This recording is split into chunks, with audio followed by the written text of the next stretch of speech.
Hello, friends, and welcome to episode 5 of Virtual Strangers. With me, as always, are our friends, starting in the bottom left hand corner, our resident raging retro gamer, Justin, aka Mainfan. Main fan smash! Just above him in the top left corner, is he Irish? Is he English? I, Maybe he's an Aussie. Nobody knows, but it doesn't matter anyway. It's Alex. top of the morning to you. And to his right and above me is our in training bunny rabbit obstetrician. He's not Ruts, he's Roots. That's right. It's Roots. Roots. And I, of course, am Wes, aka Weasel. So, as usual, let's get started with some news and announcements. Okay, so I just wanted to mention real quick. It wasn't long ago people were kind of worried when Sony dropped out of this year's E3 who was going to carry the mantle for VR gaming forward. Oculus said, don't worry, guys, we're going to be there. But we all kind of know Oculus is just going to be there plugging Oculus stuff. So what were we to do? Well, in comes Upload VR to the rescue. This past week they announced their Upload VR E3 VR showcase. Say that 3 times fast. What this is going to be is going to be a pre-recorded video presentation. They're collaborating, I think, with Kind of Funny Games, so we'll probably see an appearance from Greg Miller. But what it's going to be is just a short video presentation. They're promising VR gaming announcements, news, and developer interviews.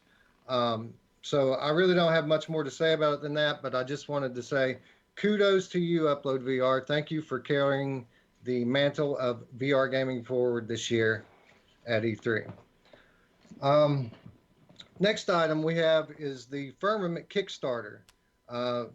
This was a bit of news that came out a couple of weeks ago that the creators of Myst and Abduction were working on a new VR game called Firmament, and they were trying to crowdfund it through Kickstarter.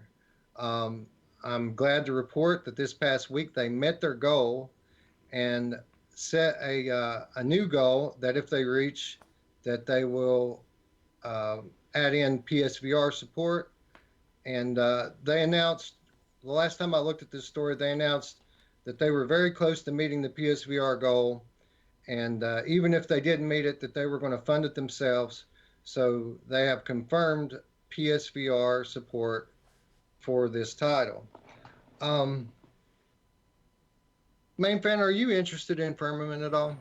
Yeah, I mean, I definitely liked the Myst games back when I was a kid. I played Abduction, but I was having some sort of display issues with my Vive. I think it works fine on Oculus, on Rift. I feel I kind of agree with Anthony. It's kind of weird that they, are doing a Kickstarter and that they need to raise money that way. That seems strange to me, and it's even seems a little shady to me. Yeah, I think it's kind of weird too. This is an established company that's been around for many years, but it's tough times, especially for those out there who are making VR games. There's not a lot of money to be had, so in a way, it's kind of smart. You don't know how a VR game is going to perform, so money up front, right? Mm-hmm. Alex, did you play Mr. Abduction? I played Abduction. It ran fine for me, but I played it with all the updates and everything, so I don't know if they fixed problems or. I mean, it runs on ASW, so it's not like running 90 frames, but it was playable for me anyway. I liked the world. I think that's the main thing, that they build a good world. But the puzzles are. I don't know if you guys have got very far, but they're so hard. The problem I have with it is that it's like an open world kind of. You've got like, I think there's 4 different worlds, and you have to travel to these worlds.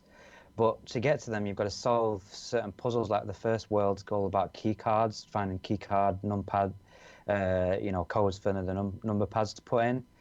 And when you have a normal puzzle game, you walk into a room and then you can kind of know that everything's all there that you need, and you've just got to figure out how to do it. with this thing, it's everything's spread out across an entire world to the point where it's just knowing even where to start. It's just a problem for me.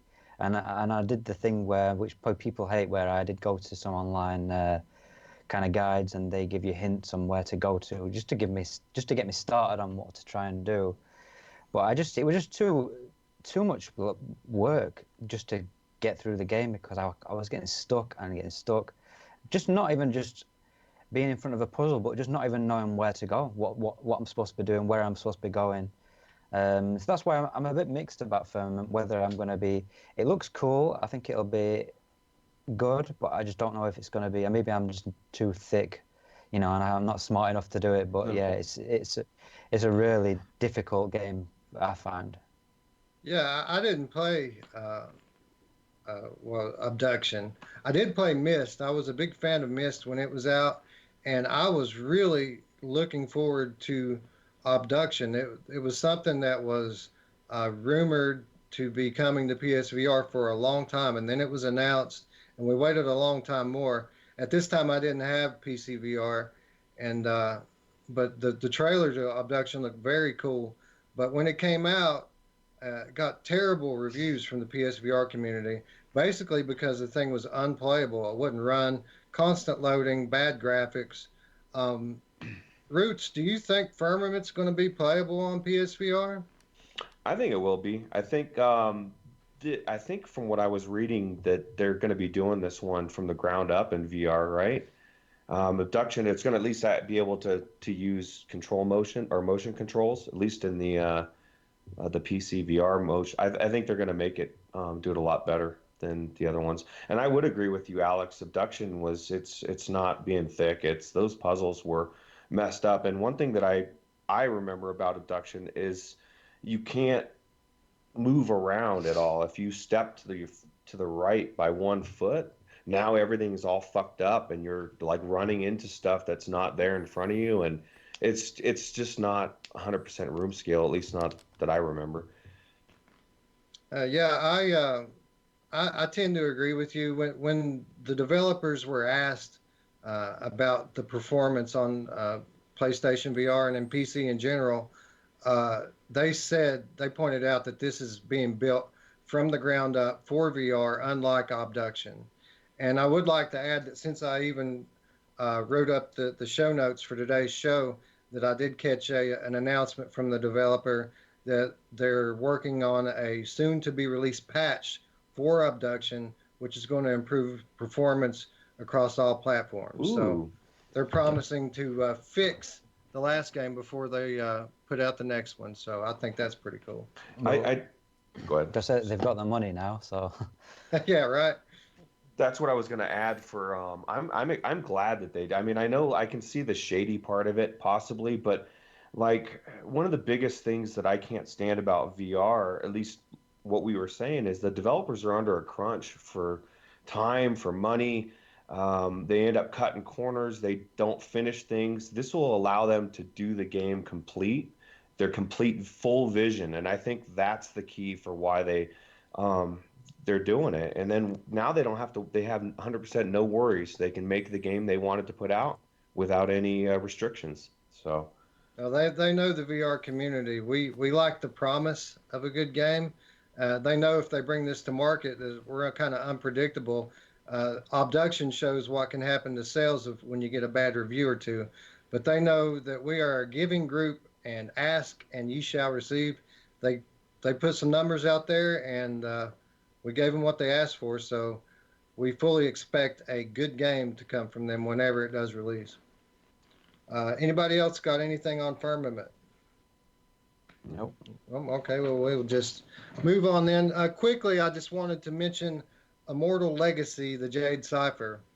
This was a game that I bought when it released, and I got to say, I'm impressed by it as far as the level design and story, the production value. Everything is really surprisingly good with this game. Only one complaint, and it's pretty much a universal complaint, was the control scheme. So when the control scheme was brought up to the developers, they asked for feedback on Reddit. People immediately told them, "Hey, you got to fix these controls," and their response was, "Well, we're going to support 3D rudder." And I don't know if you guys are going to buy a 3D rudder, but I'm sure not going to buy one. Not at least not right away. That thing's pretty expensive. But people kept coming back at them, kept coming back at them, and finally they have relented. They have confirmed that they are working on a control patch for it. So I don't know if they're going to give us multiple options, but they did take a Twitter poll of how do we want the controls to be set up. They gave us a couple of different schemes, and they were pretty decent. Everybody, a lot of people, I'm not going to say everybody, but a lot of people gave feedback. So I'm pretty confident that they're going to get this right. So I just wanted to say kudos to Viva Games. Thank you for fixing this. This game is already great, and fixing the control schemes is going to make it one of the best releases of the year on PlayStation VR. Let me just ask you guys, you guys that have PSVR, Justin, does this news of the incoming patch, does this make it more likely now for you to pick this game up? Yeah, definitely. And also this trailer, like paying more attention to it, it reminds me of Resident Evil a little bit. So that definitely makes me more interested. I think I haven't paid attention to this game enough. So yeah, I mean, and based on your recommendation, Yeah, I've heard that from other people that have made it further in the game than I have. I've only played maybe an hour and a half of it, and then when I heard they were going to put this patch out, I just kind of hit pause on it. I want to wait, let them fix the controls. That way I can experience the game the first time uh, at its utmost potential. But I've heard that before. I've heard people uh, call this a cross between Resident Evil and what's it? The Uncharted. Uncharted, right? Which is how the parts that I've been through have been similar to Uncharted. So yeah, you're definitely not the first one to draw this comparison. Roots, same question. Are you more likely now to pick this game up? Oh yeah, hell yeah. I'm like Justin. I before this week I didn't really look at the trailer 100% and I was watching it thinking, "Oh my God, this thing looks amazing." And then now you're telling me that I can actually control my guy in a proper manner. I don't think people take into consideration like the feeling, the movement. It sets the tone for everything. It could be the best game in the world, but if the movement is shit, I'm gonna play for 5 minutes and I'm gonna stop. So that I definitely probably gonna pick this up as soon as I hear the patch is out. This game in particular is in a unique situation being a PSVR exclusive. We've got these Move controllers that don't have touchpads, they don't have thumbsticks on it.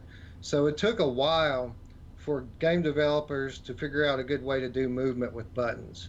But then they figured it out, and we've all gotten used to those control schemes.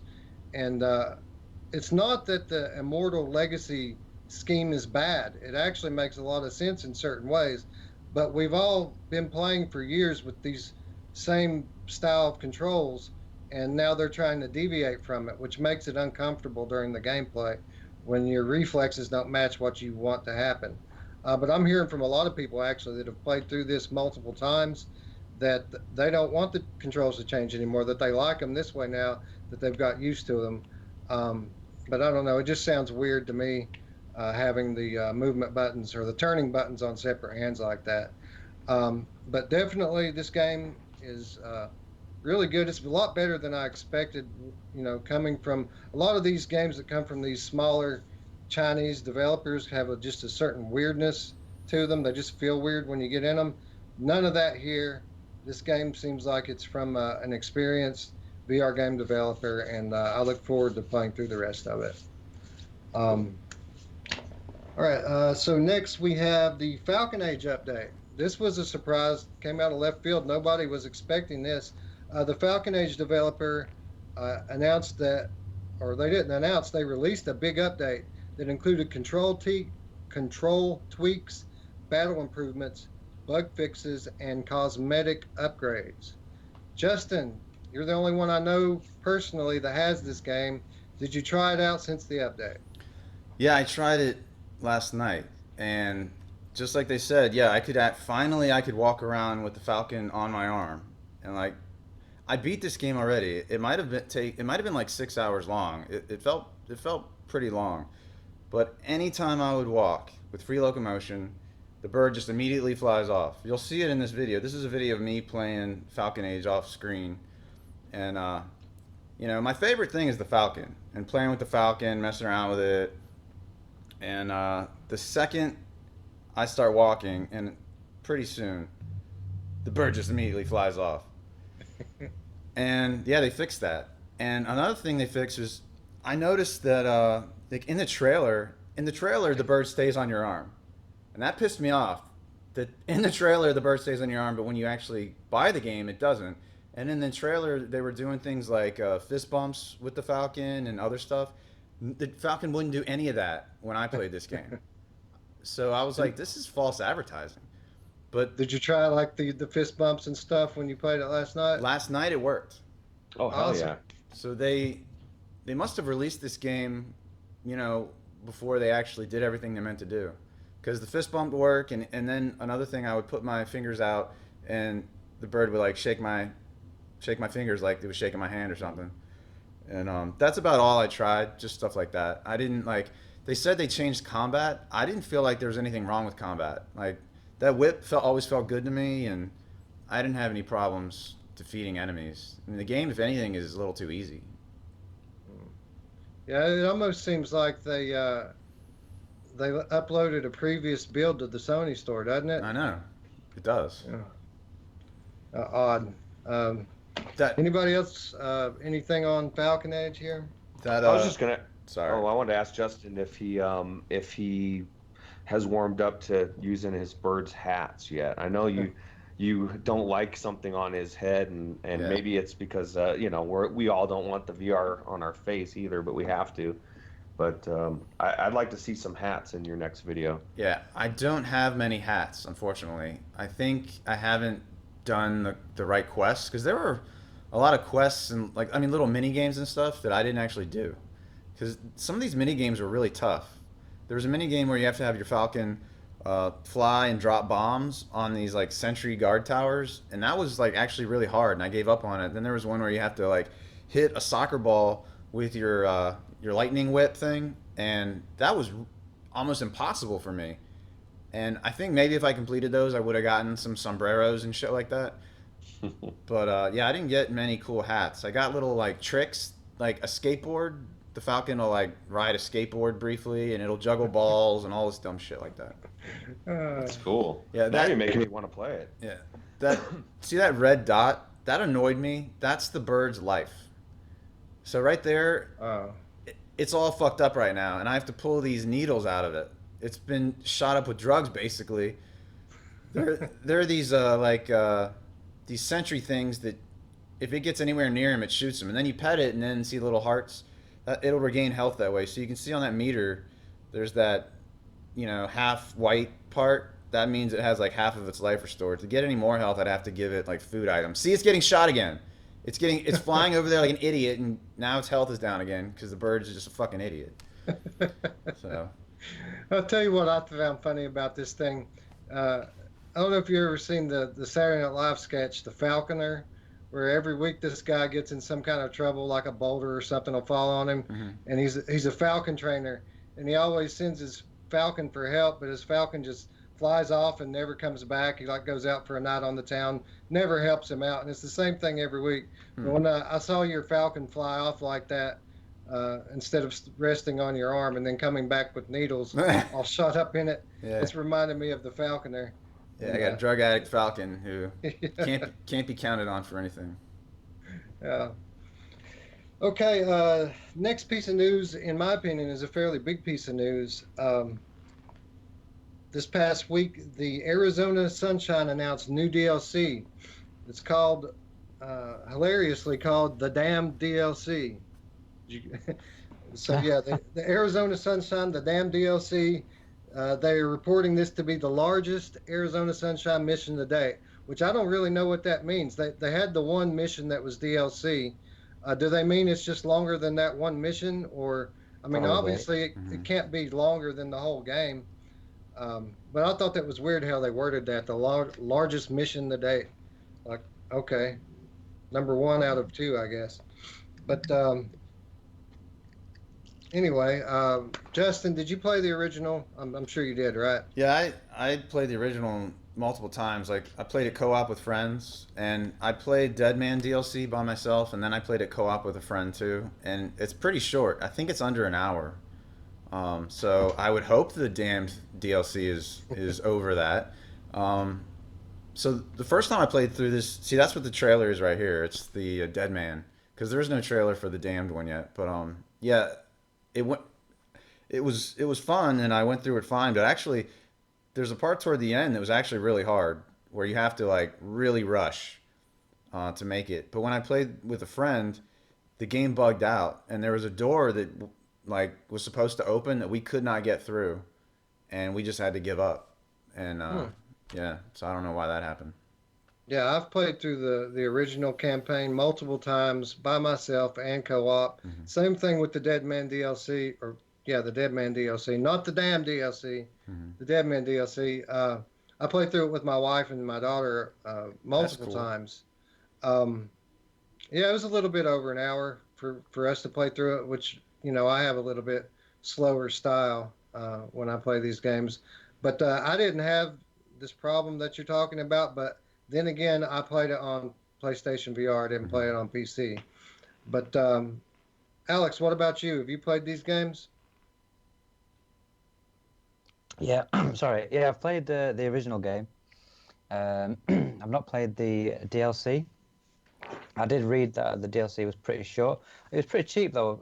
It was like £2.50 or $3 or Yeah, yeah, something. So couple bucks. Yeah, it it wasn't was it much. was it was priced well, which I think is fair enough. But I just don't know. I like the main campaign. I thought it was good.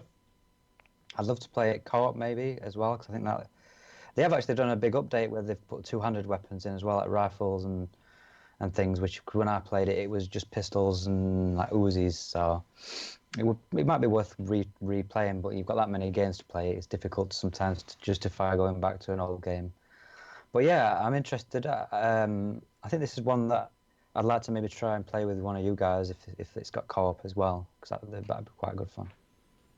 Yeah, I just found out last night that I think this thing has up to 4 players, but I don't know if that's just for the horde mode or if you can actually play through the campaign with 4 players.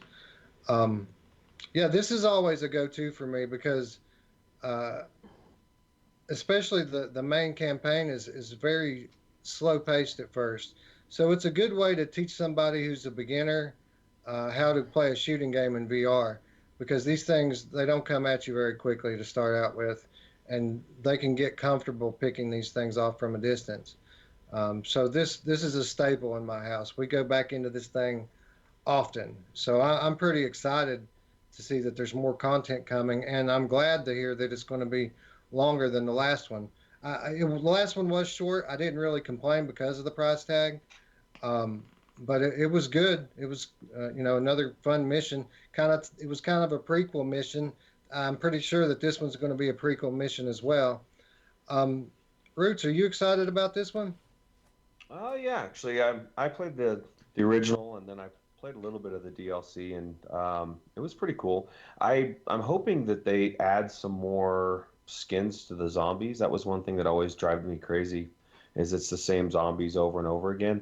But that was my only gripe about the original game was, the gameplay was fun. So yeah, I'm kind of excited. Now I'm kind of curious if I'm assuming they're going to charge for this one as well, correct? Yeah. Yeah, yeah. Okay. Yeah, so yeah, I would definitely love to play it co-op for sure. That makes every game um, So I was much going to better. say quickly before we move on, do you guys think were you guys when you heard that it was DLC and not a sequel, were you disappointed or do you understand Hmm. why they haven't done a sequel? Because has it been like 2.5, 3 years since the original came out? You think that they'd have plenty of time. I mean, this is probably one of the quite a successful VR game, I'd say. So I don't really understand why they're doing this DLC because the DLC is cheap, so they're not can't be making a lot of money on it. So I don't know why they didn't just put that time together, and make a proper sequel. Maybe Well, they are. Well, Yeah. that's true. This is the thing with the sequels. When you do a sequel, there's a lot more work involved because you pretty much have to rebuild your engine. I, for one, have been a proponent of things like this. Of course, I'd like for it to be longer, but I don't need developers to reinvent the wheel for me here. When if I like a game, like say this or Farpoint, or even like Rush of Blood, any of these games, uh, I wonder why we don't get more stuff like this because they could keep the same engine. I just want new levels, new content to play through. Um, so I think this is one of the rare cases that when I'm anxious to see how much they announce this is, the price on this. I'm actually hoping for a higher price, something that would indicate a little more content here. But I personally, I love seeing stuff like this. It's already one of my favorite games. You want to give me more content? I'm all for it. And then we'll get the sequels whenever it may come. I'm sure they're working on it at some point. So Well, they've that was. Go ahead, Justin. they've been working on arcade specific versions for this that actually use wireless, and that could have been where a lot of their development time has gone to. And another thing I wanted to say, I remembered what the exact issue was, and I used to have this issue a lot in this game and some other games where the door was open for one of us but closed for the other person. And I remember in this game playing with other people, a lot of times it'd be like I would see a zombie right here, and then the co-op person wouldn't see the zombie at all. Stuff like that would happen a lot. Yeah, I actually had that happen to me a couple of times in the PSVR version, but normally it was uh, pretty benign. It wasn't Yeah. anything like things would show up in like there'll be a hamburger in my refrigerator, but not the other person's. Hmm. Stuff like that. Uh, I may have gotten stuck once or twice, but a quick reset, fixed it, and I didn't have the problem again. Um, but I know what you're talking about. I've Yeah. experienced it as well. All right. So let's see. I think that's it for Arizona Sunshine, unless somebody else has any other thoughts on it. I was just gonna say that I maybe they're what I was alluding to is that maybe they are working on a sequel and they're just putting out these DLCs to keep everybody they're still interested, and then they do a couple DLCs and then bam, here comes the second one out, and you're still out there, you know. Yeah, and these guys, they work on other properties as well. They work on ports. Wasn't it these guys that did the Fisherman's Tale? I think it was. I think so. Yeah. So they're a busy group. I'm sure that they've I think got their. they like I said, I think I think you're just thinking of the publisher, Vertical Games. I think Vertical Games are like publishers, and then obviously you've got the sub, like I think it's the Jaywalkers that actually make the game, and then it was a separate Okay. developer who made. So they're kind of like the Activision, like or EA or something. So Right. Okay. My mistake then. But yeah, I would imagine that they probably have got at least the groundwork laid for a sequel. But like I said, when these game developers, when they put a sequel out, they normally try to change a lot, change the engine, make it something completely different. And with the hardware having not advanced much up until this point, um, they're probably delaying a little bit till we get some new stuff for them to develop for. But anyway, good news. I always like more content, more good games. So in general, I consider this to be good news.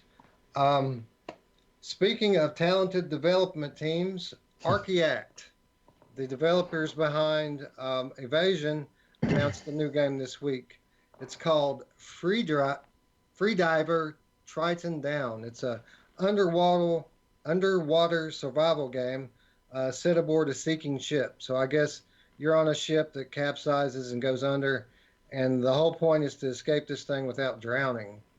Um, it releases in May for only $9. Um, Alex, are you looking forward to Free Diver Triton Down? Free Driver is that a Free new? Driver. Free I know Driver. if it were really Free Driver, you'd be looking forward to it because that's your type of thing, right? If it's The free, driving games, yeah, the free driver game. yeah. No, I'm actually looking forward to this. This is probably out of all the recent news we've had, I think this is the one I'm more interested in. I really like cinematic sort of experiences in VR. I think they really fit well, and underwater we already know works well in VR. So this, I just imagine. I mean, I'm just curious to see whether you start on kind of like stood on land and then the ship starts to sink and you're start going underwater, or whether you're going to start underwater. I don't know, but just think about that. Just in VR, actually going a sinking ship and having to get out of it, and I know it's gonna be an experience. I mean, it's priced obviously like an experience. It even says experience on the actual thing, so I don't expect it to be more than maybe an hour or something. But I'm fine with that. I mean, I think as long as it's well done, I'd happily take an hour experience at the right price over 3 hours of something that's not a bit mediocre. So I mean, the graphics look good. I think yeah, it's got like a gesture. Motion control system, so you're actually going to need to swim with your hands. You're going to actually physically move around the environment with your hands. You're not going to be using the thumbsticks, which sounds really cool. So it sounds like they've made it's like a really VR centric game where obviously everything's going to be interactive and everything's going to be around you motion controls and moving around and grabbing levers. And yeah, I'm really interested in this. I'm looking forward to giving it a go, and I think it's my most look for next month. I don't know what else we've got confirmed for next month, but so far this is probably my top game. Yeah, well, I just putting the game, looking at the game in a bubble, it didn't look, like the most interesting thing in the world to me. But that said, based on the developer, I know Archiac makes high quality games, so I'm interested in it just based on who it's coming from. Uh, Roots, are you concerned at all that this is just a $9 game? No, I think the same thing that Alex just highlighted is exactly how I feel. I feel like it's going to be more indicative of the how long it is, and I'd rather have something polished be an hour long than something drug out to like 3 or 4 hours and be $9, or which I don't think that'll be the case. I think, like you said, the developer is key, and Evasion is very well done. So I'm excited, and even my background reflects this game, I think, which I didn't plan that, but it's definitely looks like it's going to have some tension to it, which I think will be cool. Is that Stingray having babe? Oh, never mind. No, no, no babies this week. I guess I don't want to upset anybody, but Yeah, well, I find this odd how the attitude changes in VR. Early on, uh, after the first year of VR coming out, it was a common complaint amongst VR gamers that there's too many short games. There's not enough long fleshed out titles. So then they gave us the long fleshed out stuff, and nobody finished any of it. And so we're back to where we started, where we want the short stuff again. Um, I think it's I don't think the attitude's changed. The people that were already saying that sort of stuff are still saying it. I mean, I've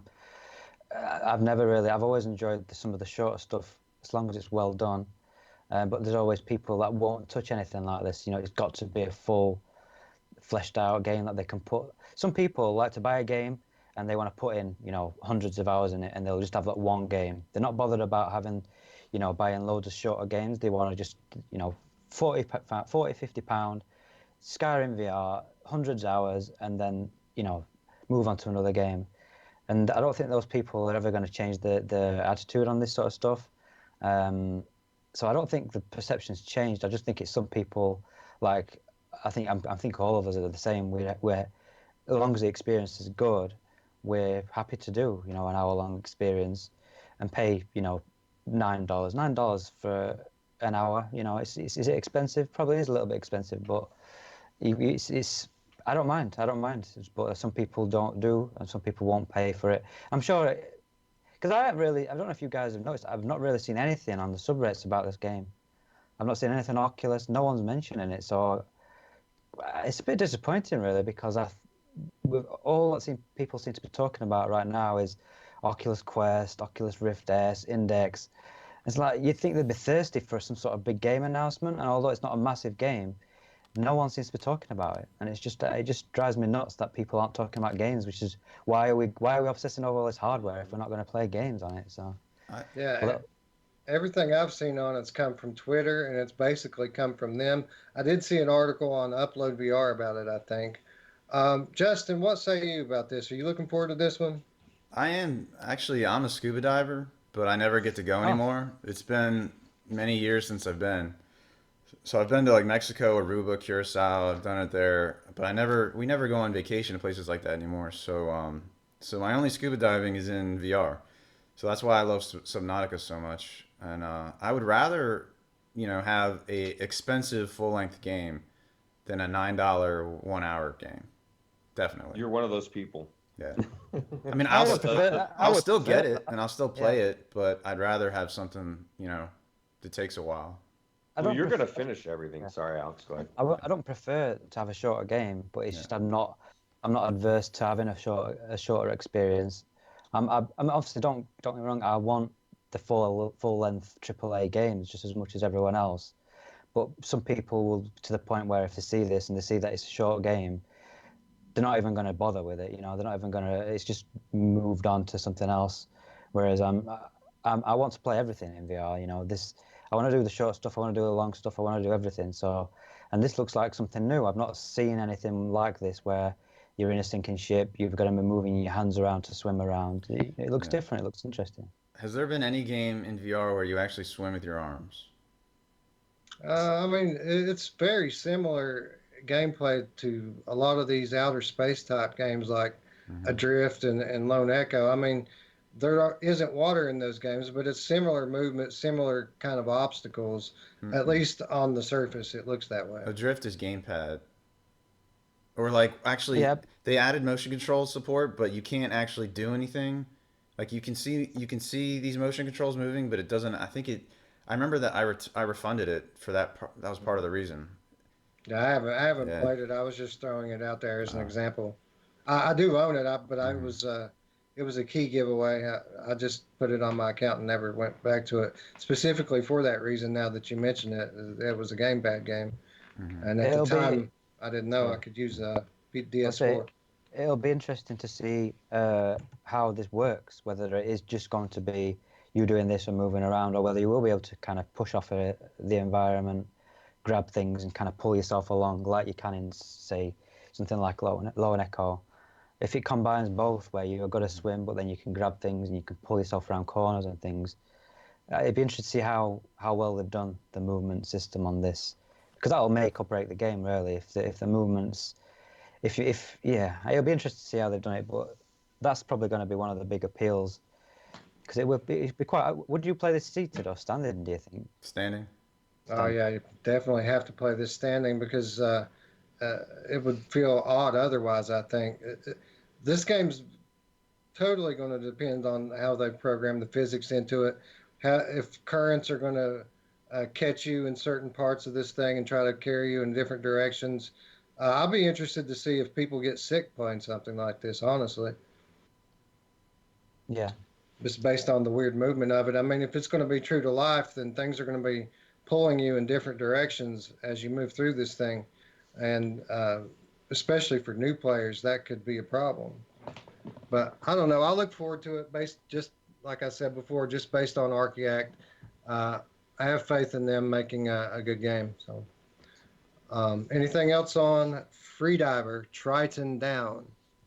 nope. No. Okay. All right. Just real quick. Last week, the developers of Rec Room announced that they will be available on Oculus Quest at launch.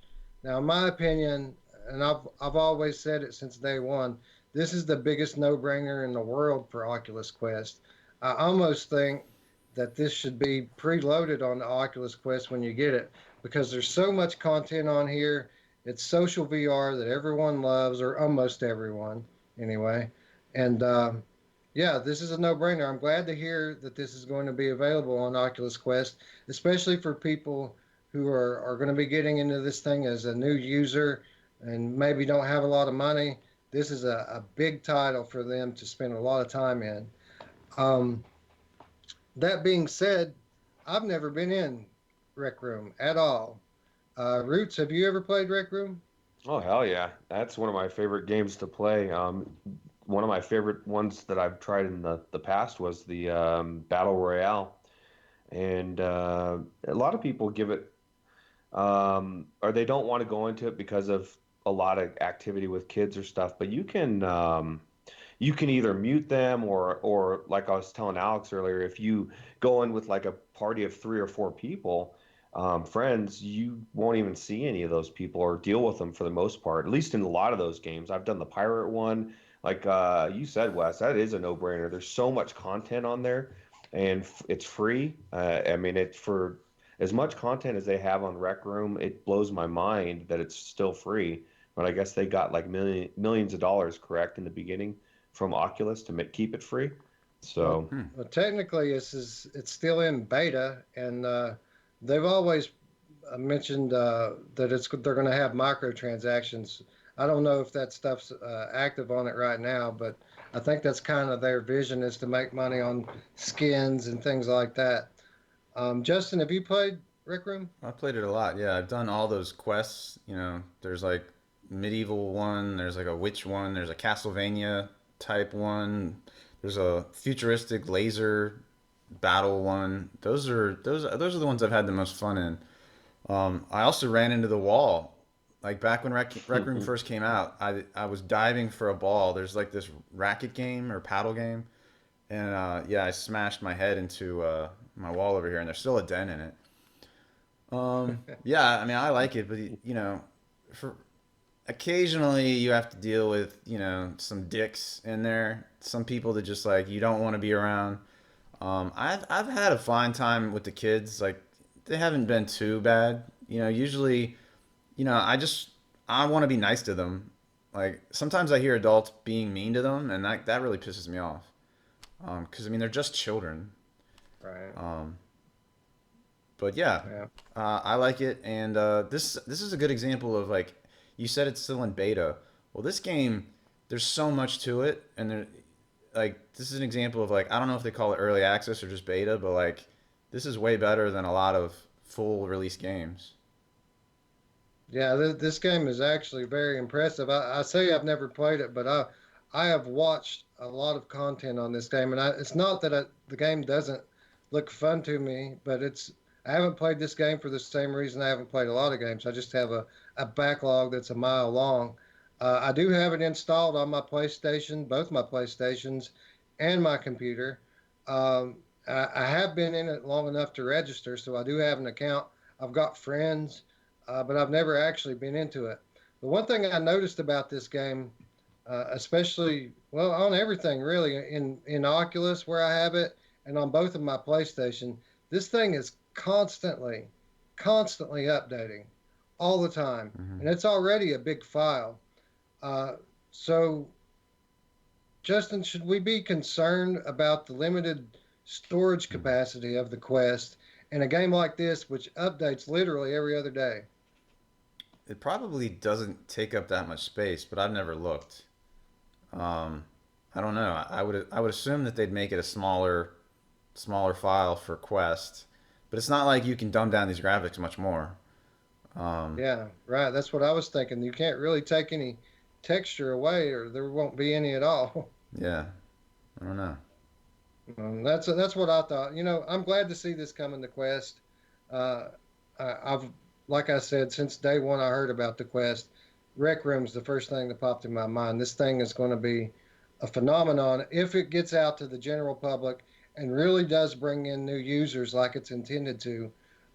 This is going to be big for Rec Room, especially a game like Rec Room where they're putting it on Nintendo Switch. I mean, Rec Room's on everything. So it only makes sense for it to be a launch title for the Quest. Wait, I didn't hear that. It's going to Switch? I'm pretty sure. Am I wrong about that? I don't. I have no idea. But if that's the case, there'll be a ton of people online. Well, I know that it's I'm not pretty VR sure. only, so Yeah, Oh, I'm pretty okay. sure that they're working on a.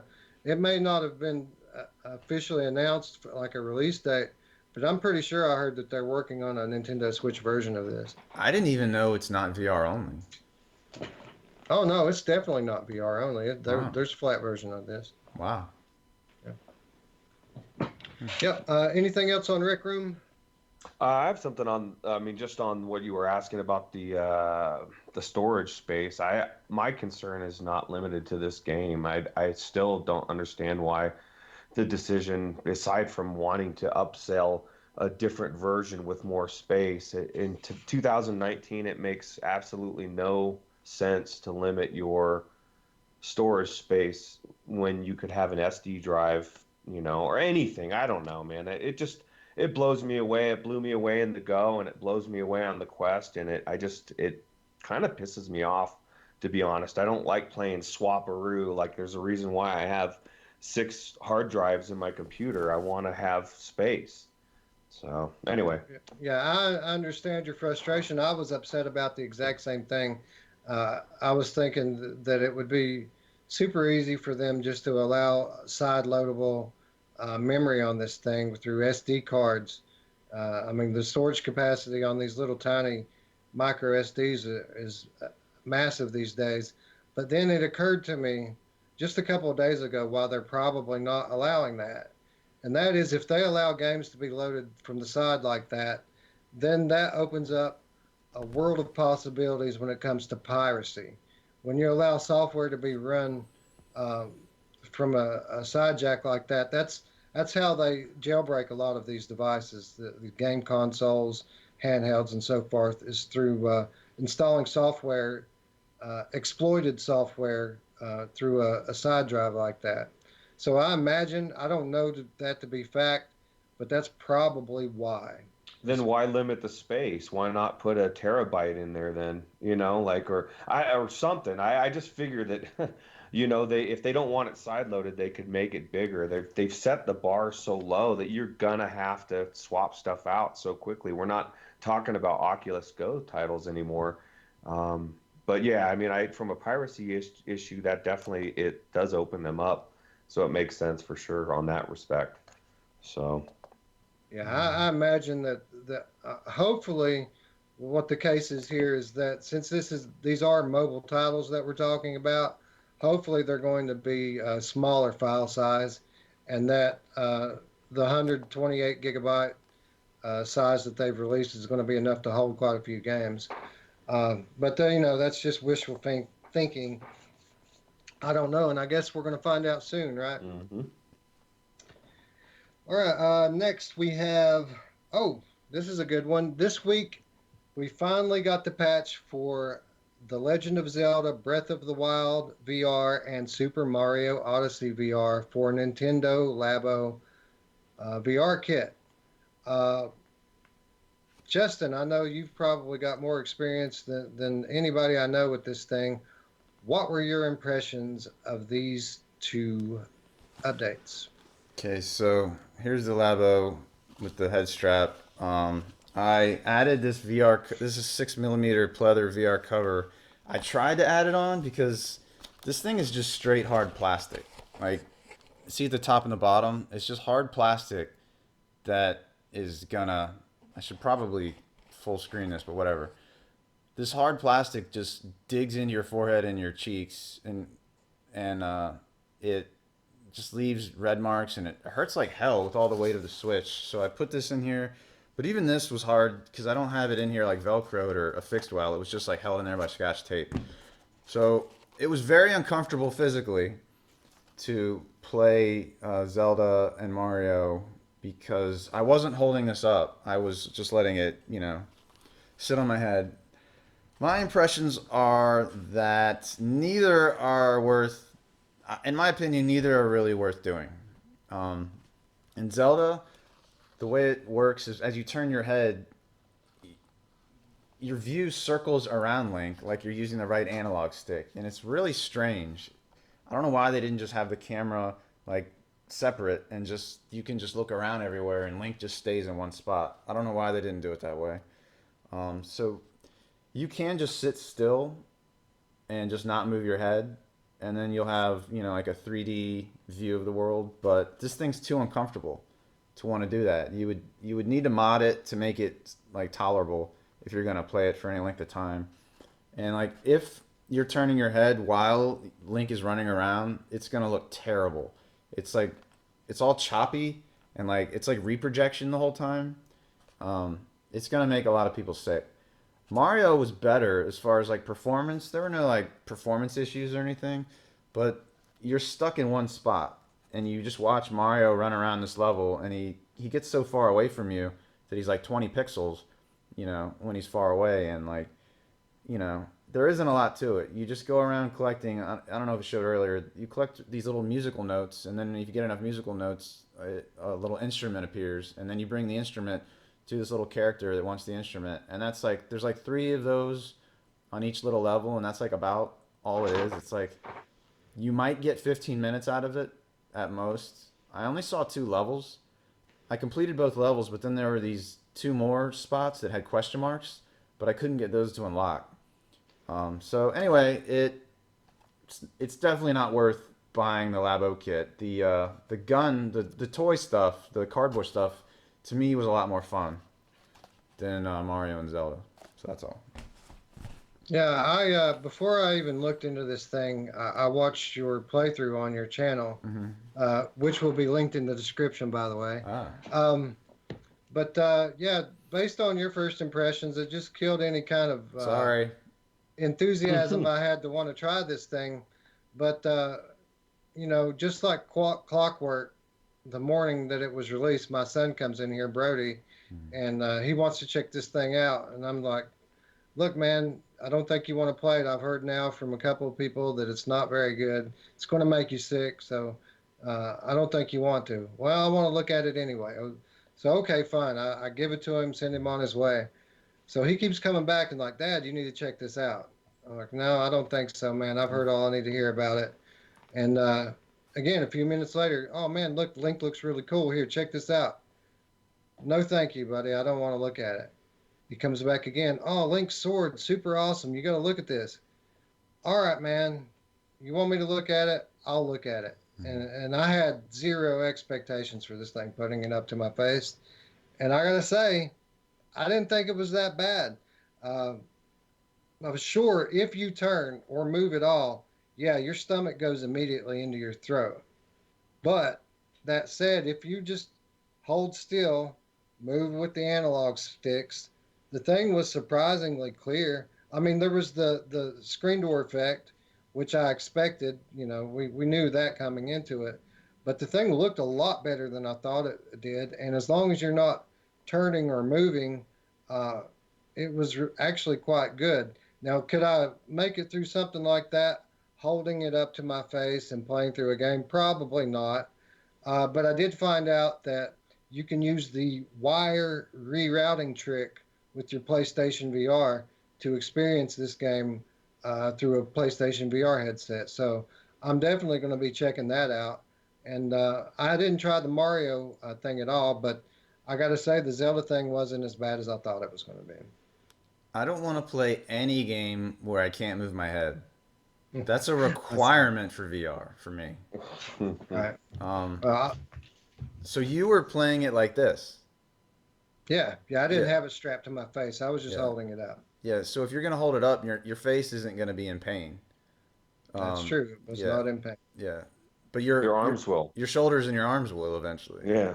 Yeah, I imagine so. That's why I was saying I don't see myself being able to sit there and hold it and play through it. I only went through like 5 minutes of it, just walking around and, messing around and stuff. I didn't fight anything or try to play the game at all. But I was expecting just total garbage. And, it's not the best thing on earth, but I wouldn't say that it's total garbage either. It's a free update. So let me ask you this. With your experience with the Mario and the Zelda updates, would you be interested in trying more updates? Do you want to see more stuff like this on other Switch games? I always want to try stuff. That's why I bought this thing. I wasn't even expecting it to be as good as it is. So yeah, if they release more, I'll try it. Definitely. That's just I gotta imagine that we've got more hardware coming here too.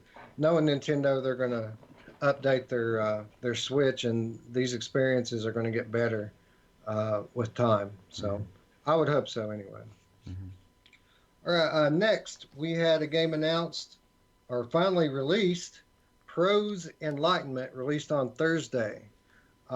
This game is under a 10% launch discount until May 2nd.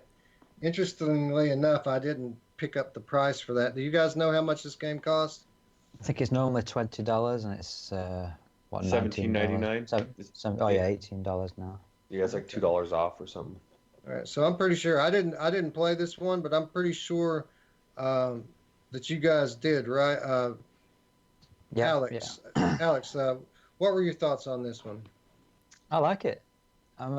Let's start with the negatives first.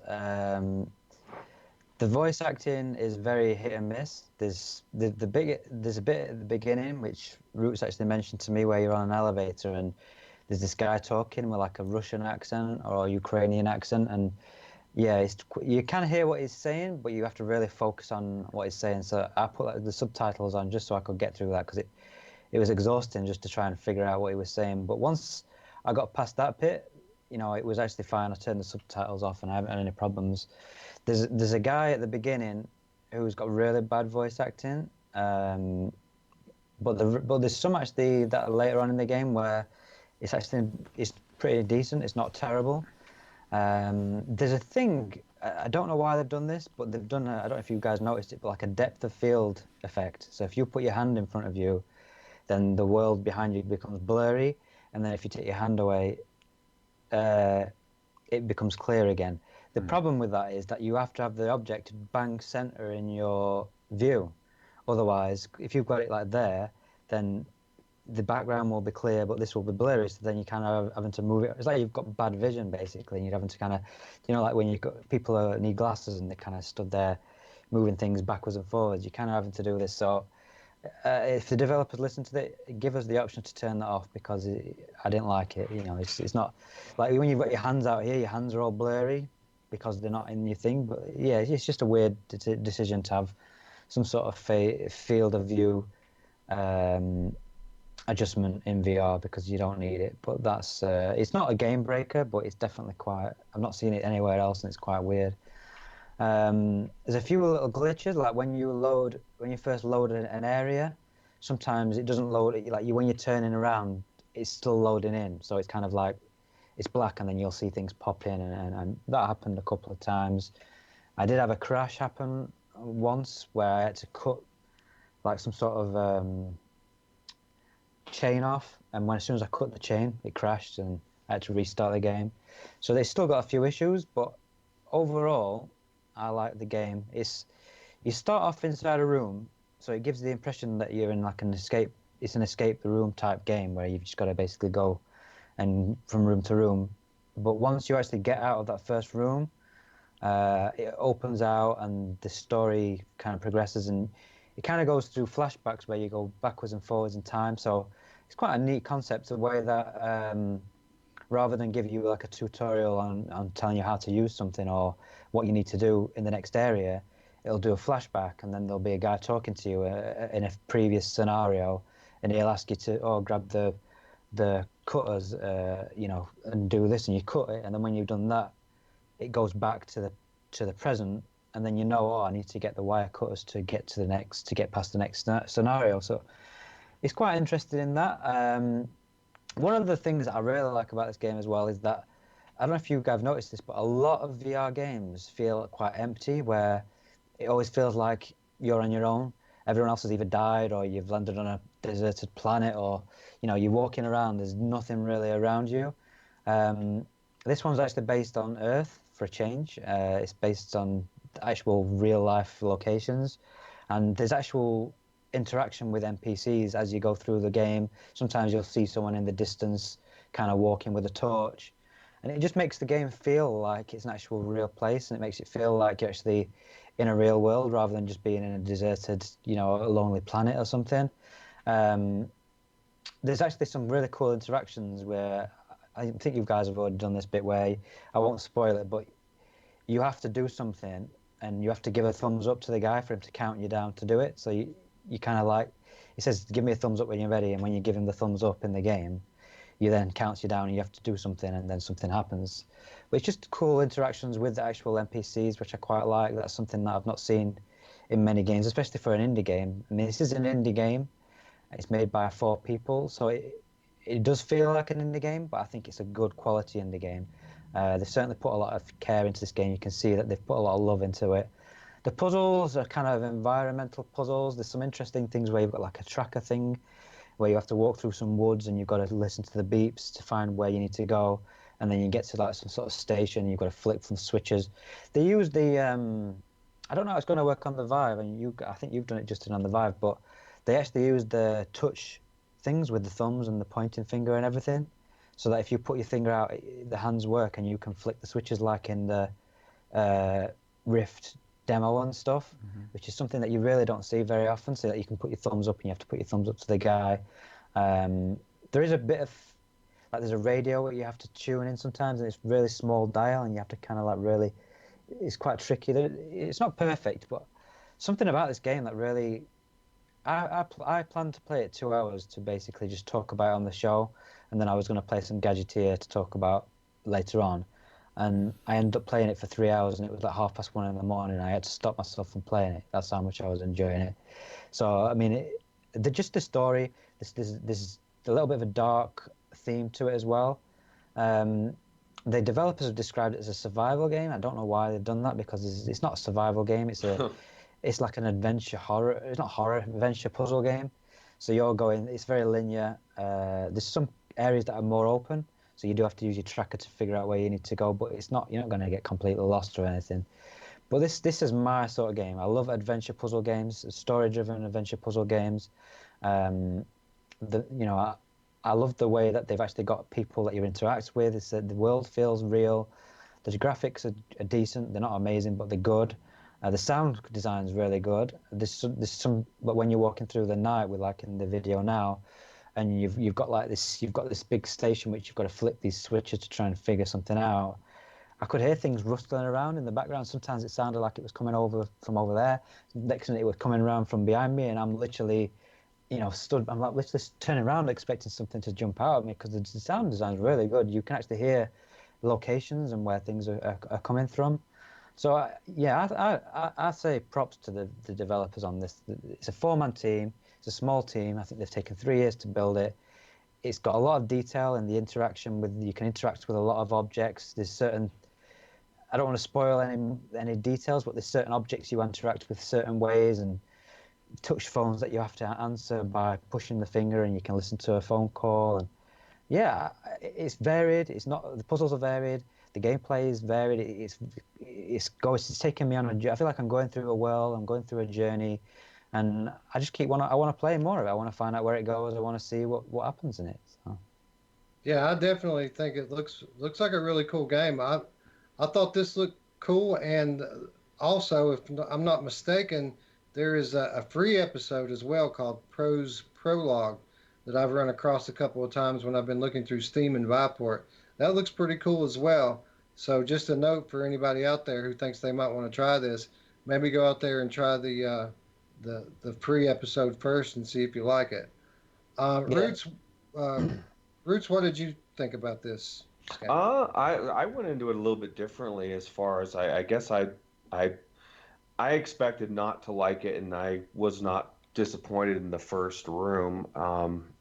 And when I really had formed an opinion that it was not that good, but then I got out of that room, and aside from that bad acting that Alex was talking about, because it was bad, like you walk up to the guy and it's like he's a robot. It was so amazing outside when you're going on that rowboat that it shows, in the sky, the aurora borealis, the stars, the moon, so beautiful. And it opened my eyes that this game is a lot more than I thought it was. For sure, I didn't expect it to be anything of what it is.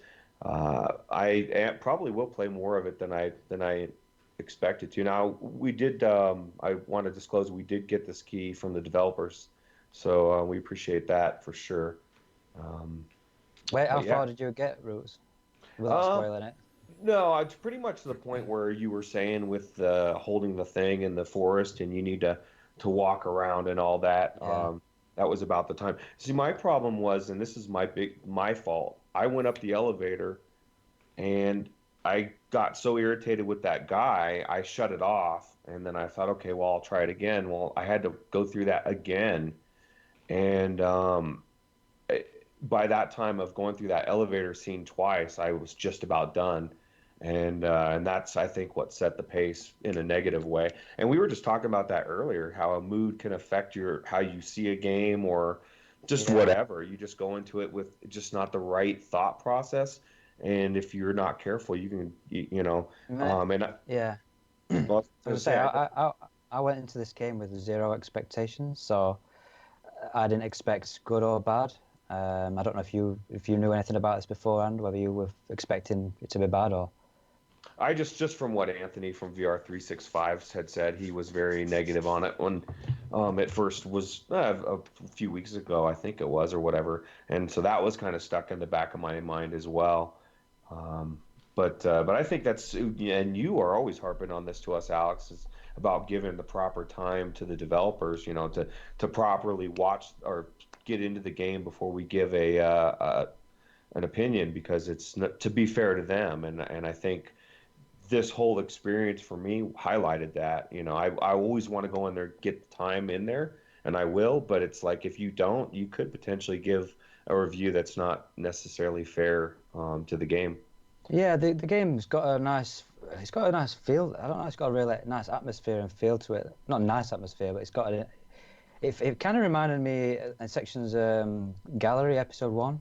Do you know where the bit where you're outside and it's got the feel to that, and then there's a bit of, I don't know, it's got its own feel to it really. I know people say it's Red Matter, but it's nothing like Red Matter other than it's a puzzle game and there's some Russian in there. But yeah, I mean it's I'd say it's closer to the Galley. You've even got like a backpack system you can pull out, and you can get a torch and you walk through the woods with your torch, and you've got like your torch in one hand and your tracker in the other hand, and you're having to, it feels quite immersive the way that they've done it with the interaction with the objects and how you have to use things, and you have to use your sight, use your sound, and I think it's a really well designed game. The puzzles are varied enough. The game's varied enough. It's not repetitive. I just think it's good, and I hope that it gets enough sales for them to keep making games, because I'm interested in to see what else they can do. I played it too. I played it for like an hour, and I got, I think, to the same place Roots is, and I was surprised because Anthony of VR365, he played Pro's Prologue, and he wasn't impressed at all. But that might have mostly been due to the performance issues, and he had a different PC back then. Um, and I don't know, I wasn't expecting a lot. Now, I think it was definitely better than my expectations. And that snow scene was really impressive to me. I don't. That could be the best snow scene I've seen in VR. I don't know what you Yeah, guys think.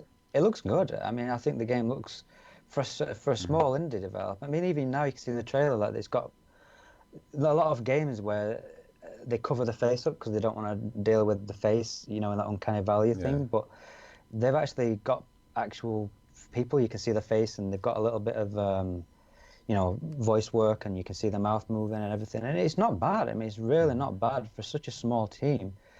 I think it's good.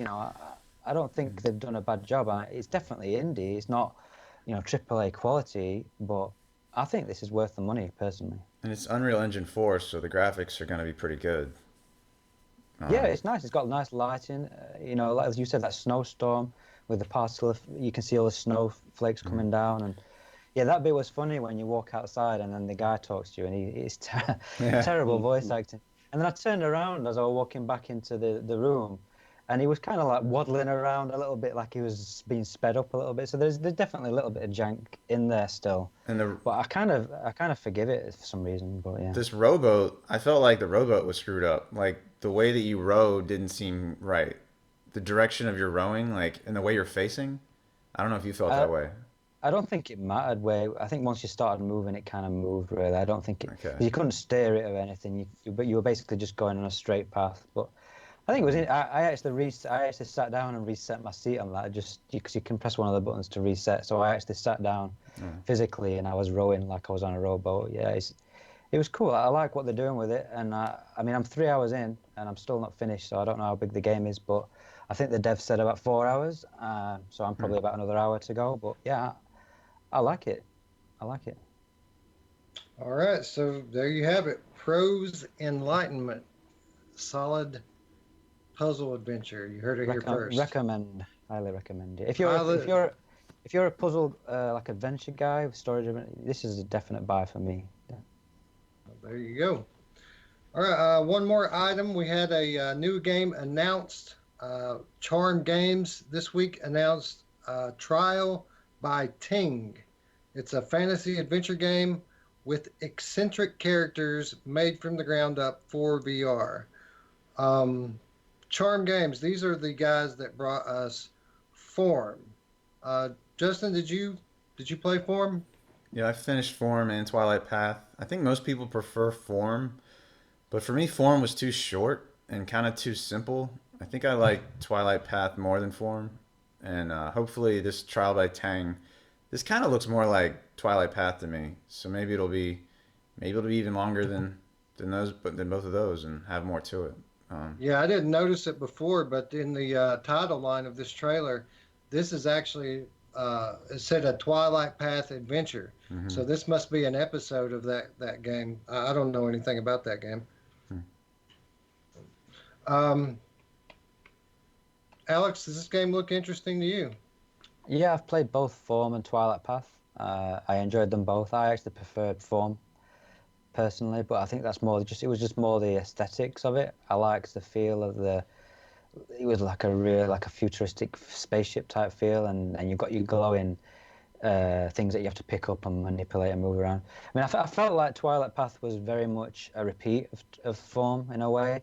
The puzzles just felt like kind of repeated puzzles from Form, just in a different environment a lot of the time.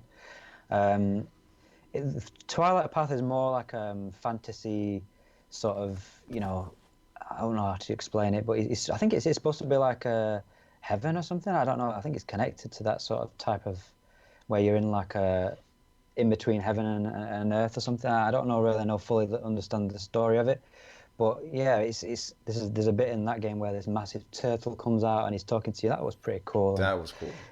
Yeah, that was pretty cool. Yeah, there's some cool bits. I just found them both to be a little bit too short. I enjoyed them both, but I found I wanted more, which is probably a good thing because if you finish a game and you want more, then it shows that it's a good game. So I'm interested in this. My worry is that when did Twilight Path come out? Was it last year? Probably late last year, or Yeah, so early this year. I don't know. they're bringing them out pretty quick. I mean, they're obviously deciding to do shorter experiences. October 2018. Yeah, so it'll be. I don't know when this is due out. Have we got a release date for this new game? No, I didn't see one. Soon. So yeah. it looks like it's going to be less than a year between them two. So they've not had a lot of time to work on it unless they were already developing it. Maybe they can use the assets as well, so then they haven't got to create loads of new assets for it or something. I don't know. I don't even know what this is about. I mean, does anyone? Is there a description for it or anything? I don't know. No, not really. Not that I saw, anyway. Roots, did you play Form or Twilight Path? I played Form, not Twilight Path, but I'm assuming that because it is, like you said, it's a Twilight Path story or path adventure, it definitely will be the same game mechanics or same game pretty much. Maybe it's just one game broken into two parts, or maybe they were working on it the whole time. I don't know, but definitely the trailer looks really interesting to me, and I thought Form was good, so I definitely would want to check this out for sure. You should try out Twilight Path. I mean, it's definitely worth. It's about an hour and a half. I think it took me to do it, and it's worth playing through. It's an interesting world, and I liked what they did. I mean, they do. There's that kind of weird, not weird, but interesting way you actually interact with things in Twilight Path, where you kind of force, pull, and push and move things around with your hands. So you have your hands up, and then you kind of aim them, and you have to pull things around. And yes, it's different. It's not something. It's a different, and you have to move like that. I think it's like teleportation, node based. So you kind of, I can't remember exactly how you do it. You might remember, Justin, but you do something with your hands, which is different to anything I've seen before. I remember there were flags hanging, and I would kind of you teleported like toward the flags or something? Yeah, you have to kind of like have your hands together and then aim with your hand, and then I think you pull them apart or something. I can't remember how you do it, but yeah.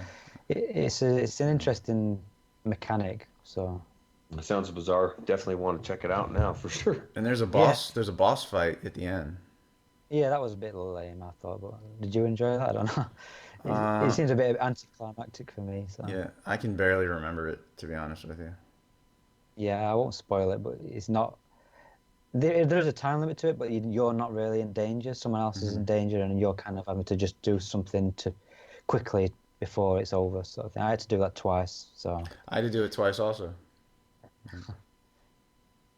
All right, yeah, definitely looks cool. I'm be interested to see more on this game in the coming weeks and months.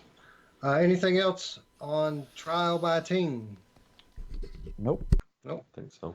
Okay, and with that, that wraps our news and announcements segment. So, as always, from here we're going to go into our personal game review segment, where each of us will pick a couple of games and just talk about them, give our thoughts and feelings on them. So, first we have Justin. Justin, what are your games this week? First game I'm going to talk about. This just came out like last week. It's called Gadgeteer. Uh, this is my favorite game of the year so far. I like it more than Shadow Legend, whatever else. I've had more fun with this than any other game. So this is like a Rube Goldberg type of game where you build machines to, you know, either there's a box at the other end with a switch that you have to hit, you know, well pretty much that's how they all go. You're either gonna hit it with like a domino or you're gonna hit it with a ball. Um, so there are actual levels in this game. What you're seeing here, like these are, see how there's a number there? These are levels, and you go through this whole like apartment. Like you're going through like the kitchen, the living room, and an office, a library, a bathroom, solving these puzzles that all like link together. What you're seeing now in the video, that's the sandbox mode where you can build anything you want, do whatever you want. You can even go up high in the up at the ceiling and build stuff up there too. So there are 61 levels, and it took me about 7.5 hours to beat all 61 levels, and I loved every second of it. Um, yeah, it was so much fun. I made two videos of it. I would really only recommend watching the first video because the second video I made shows the ending of the game. So don't watch that. Um, there is a story. I talked to the developer. See, like right after I uploaded my video to YouTube, that guy found me on Reddit, the developer, and was talking about the game and asking, like, he's very responsive and asking for like, what should I change? What should I fix? You know, how could I make this game like, you know, more popular and stuff like that. So I told him lots of suggestions, and it sounds like he's going to implement them. Like, for example, you know, there's no smooth locomotion or anything. You pull yourself around with just your right arm, just like you would in Gorn. Except in Gorn you can pull with both arms. I suggested that he adds so that you can like at least do free locomotion or let people pull with both arms. Other thing is when you move, there's a comfort vignette, and I don't like that at all. I don't want any comfort shit at all. When you can pull yourself up and down too, like so you can pull yourself up to the ceiling because some puzzles are up really high. So when you do that, it kind of like does this step thing. It doesn't smoothly move you up. It kind of like and I told him get rid of that. He said, well, that was a comfort thing too. And I was like, stop worrying about people's comfort. Like just I don't know, give us options for the comfort, but you know a lot of us don't need any of that. I said. So there are tools on there on your right hand. You have a grabber where you just grab that ball, and then you have a duplicator where you can like just keep cloning items. So that way you can much more quickly place items. Like if you're placing a bunch of dominoes, then there's a dustbuster end, so you can vacuum up any stuff you don't you change your mind on or whatever, and it'll go back in your inventory. In your right hand, you have an inventory of items that you just pull from, and that's where you're getting everything, all the stuff you're seeing. And each puzzle has certain items that you can use. It doesn't like let you use the whole palette. In the sandbox mode, you have the whole palette. Um, I'm not sure what else to say. That right there is the final puzzle. Uh, there's a kind of a sci-fi theme going on when you solve puzzles. You'll see later. And I don't know if I said the developer, yes, said there's a story. I never noticed the story. But he said like as you're going through these puzzles, there are like things to read or like if you pay attention. I'm not good at paying attention to things outside. Like Wes would get the whole story, whereas I'm just focused on the puzzle and getting the ball from one place to another. So maybe if Wes plays this, he could tell me what the story is, because I totally I'm sure I'll get around to it sooner or later. I can yeah. add it on the list. I wasn't really interested in it all that much until I saw your videos of it, and it Hmm. actually looks really cool. So, Yeah, I've installed it ready. I want to play it. I like stuff like this. You've mentioned it. That I think Bounce. I think you've mentioned that one before as well. It Yeah. kind of reminds me of that, and I enjoyed Bounce. So this looks like. Yeah. One thing I looked online. It's early access, but it just seems like a complete game to me. I don't know what more they're adding to it, but Early access doesn't mean anything to me. yeah, I know. It's just usually that to me it means they're going to be adding more levels and stuff. Hmm. But it looks like if it's got an end level with like an ending, then Yeah. it seems like it's actually a finished game. Maybe he put it in early access because he knows he wants to maybe tweak things or something. I don't know, but Hmm. yeah, I don't think I'll wait for this one. I think I'll just go for it and have a go. If it's a full game, then I'll go for it. Maybe Definitely. that's what I should tell him. Take it out of early access. Maybe Yeah, that. it must be. It does put people off, but I mean, it just doesn't seem like it needs to be in early access. It seems like it's a finished game. Hmm. You can update finished games. If he wants to tweak things, it's not a problem. So Hmm. maybe that's something. Maybe ask him what's he got planned, or whether it is just because he wants to tweak things, and maybe he should just take it out of early access because I don't think it needs to be in early access. He So. wants to add more levels, and also I think he wants to add more items, like Right. like Right. maybe some conveyor belts and maybe some other crazy stuff. Like this reminds me of the Incredible Machine. I don't know if you ever played that. That was like No. an old game in the 90s, where you build machines to get like a ball from one point to another. It's almost the same thing, but that was two-dimensional. It's a really cool concept, and you can go pretty crazy with it. Like he could definitely add some pretty cool things in there, Hmm. which could change and improve the game. So it'll be interesting to see if he does update it regularly. Hmm. okay. Any Roots, you got anything on Gadgeteer? Oh, I was just gonna say I really enjoyed it. I've only played like 10 levels, but what I like about it is the fact that there's no wrong way to do it. You can solve the puzzle in several different ways. Like Justin said, with whatever pieces they give you, it doesn't have to be like I found myself like really trying to analyze and like, okay, let me try this. Does this work? And you try different stuff, hoping it works. Find out what doesn't work, and I can imagine by level 61, you've got a lot of tricks up your sleeves as far as what you can do and what you can't do. Like I didn't even know you could literally like we're seeing all this shit all laid out, but there's none of that's there. Like you just see across the room a little node, and you got to figure out how to get there, and then you got to figure out this one piece that spins around and have the ball hit that, flip it up, go up to that one, and it knocks a different thing a different direction, and it really is a very analytical game, and just from the way getting to know Justin and the way his mind works, it is so up his alley. It's perfectly made for him and people like him because I can't imagine ever getting to level 61 myself. So I did watch the last level and it was awesome. So Yeah, thanks. And so I wanted to say there's a game called Crazy Machines VR, and that's sort of like this.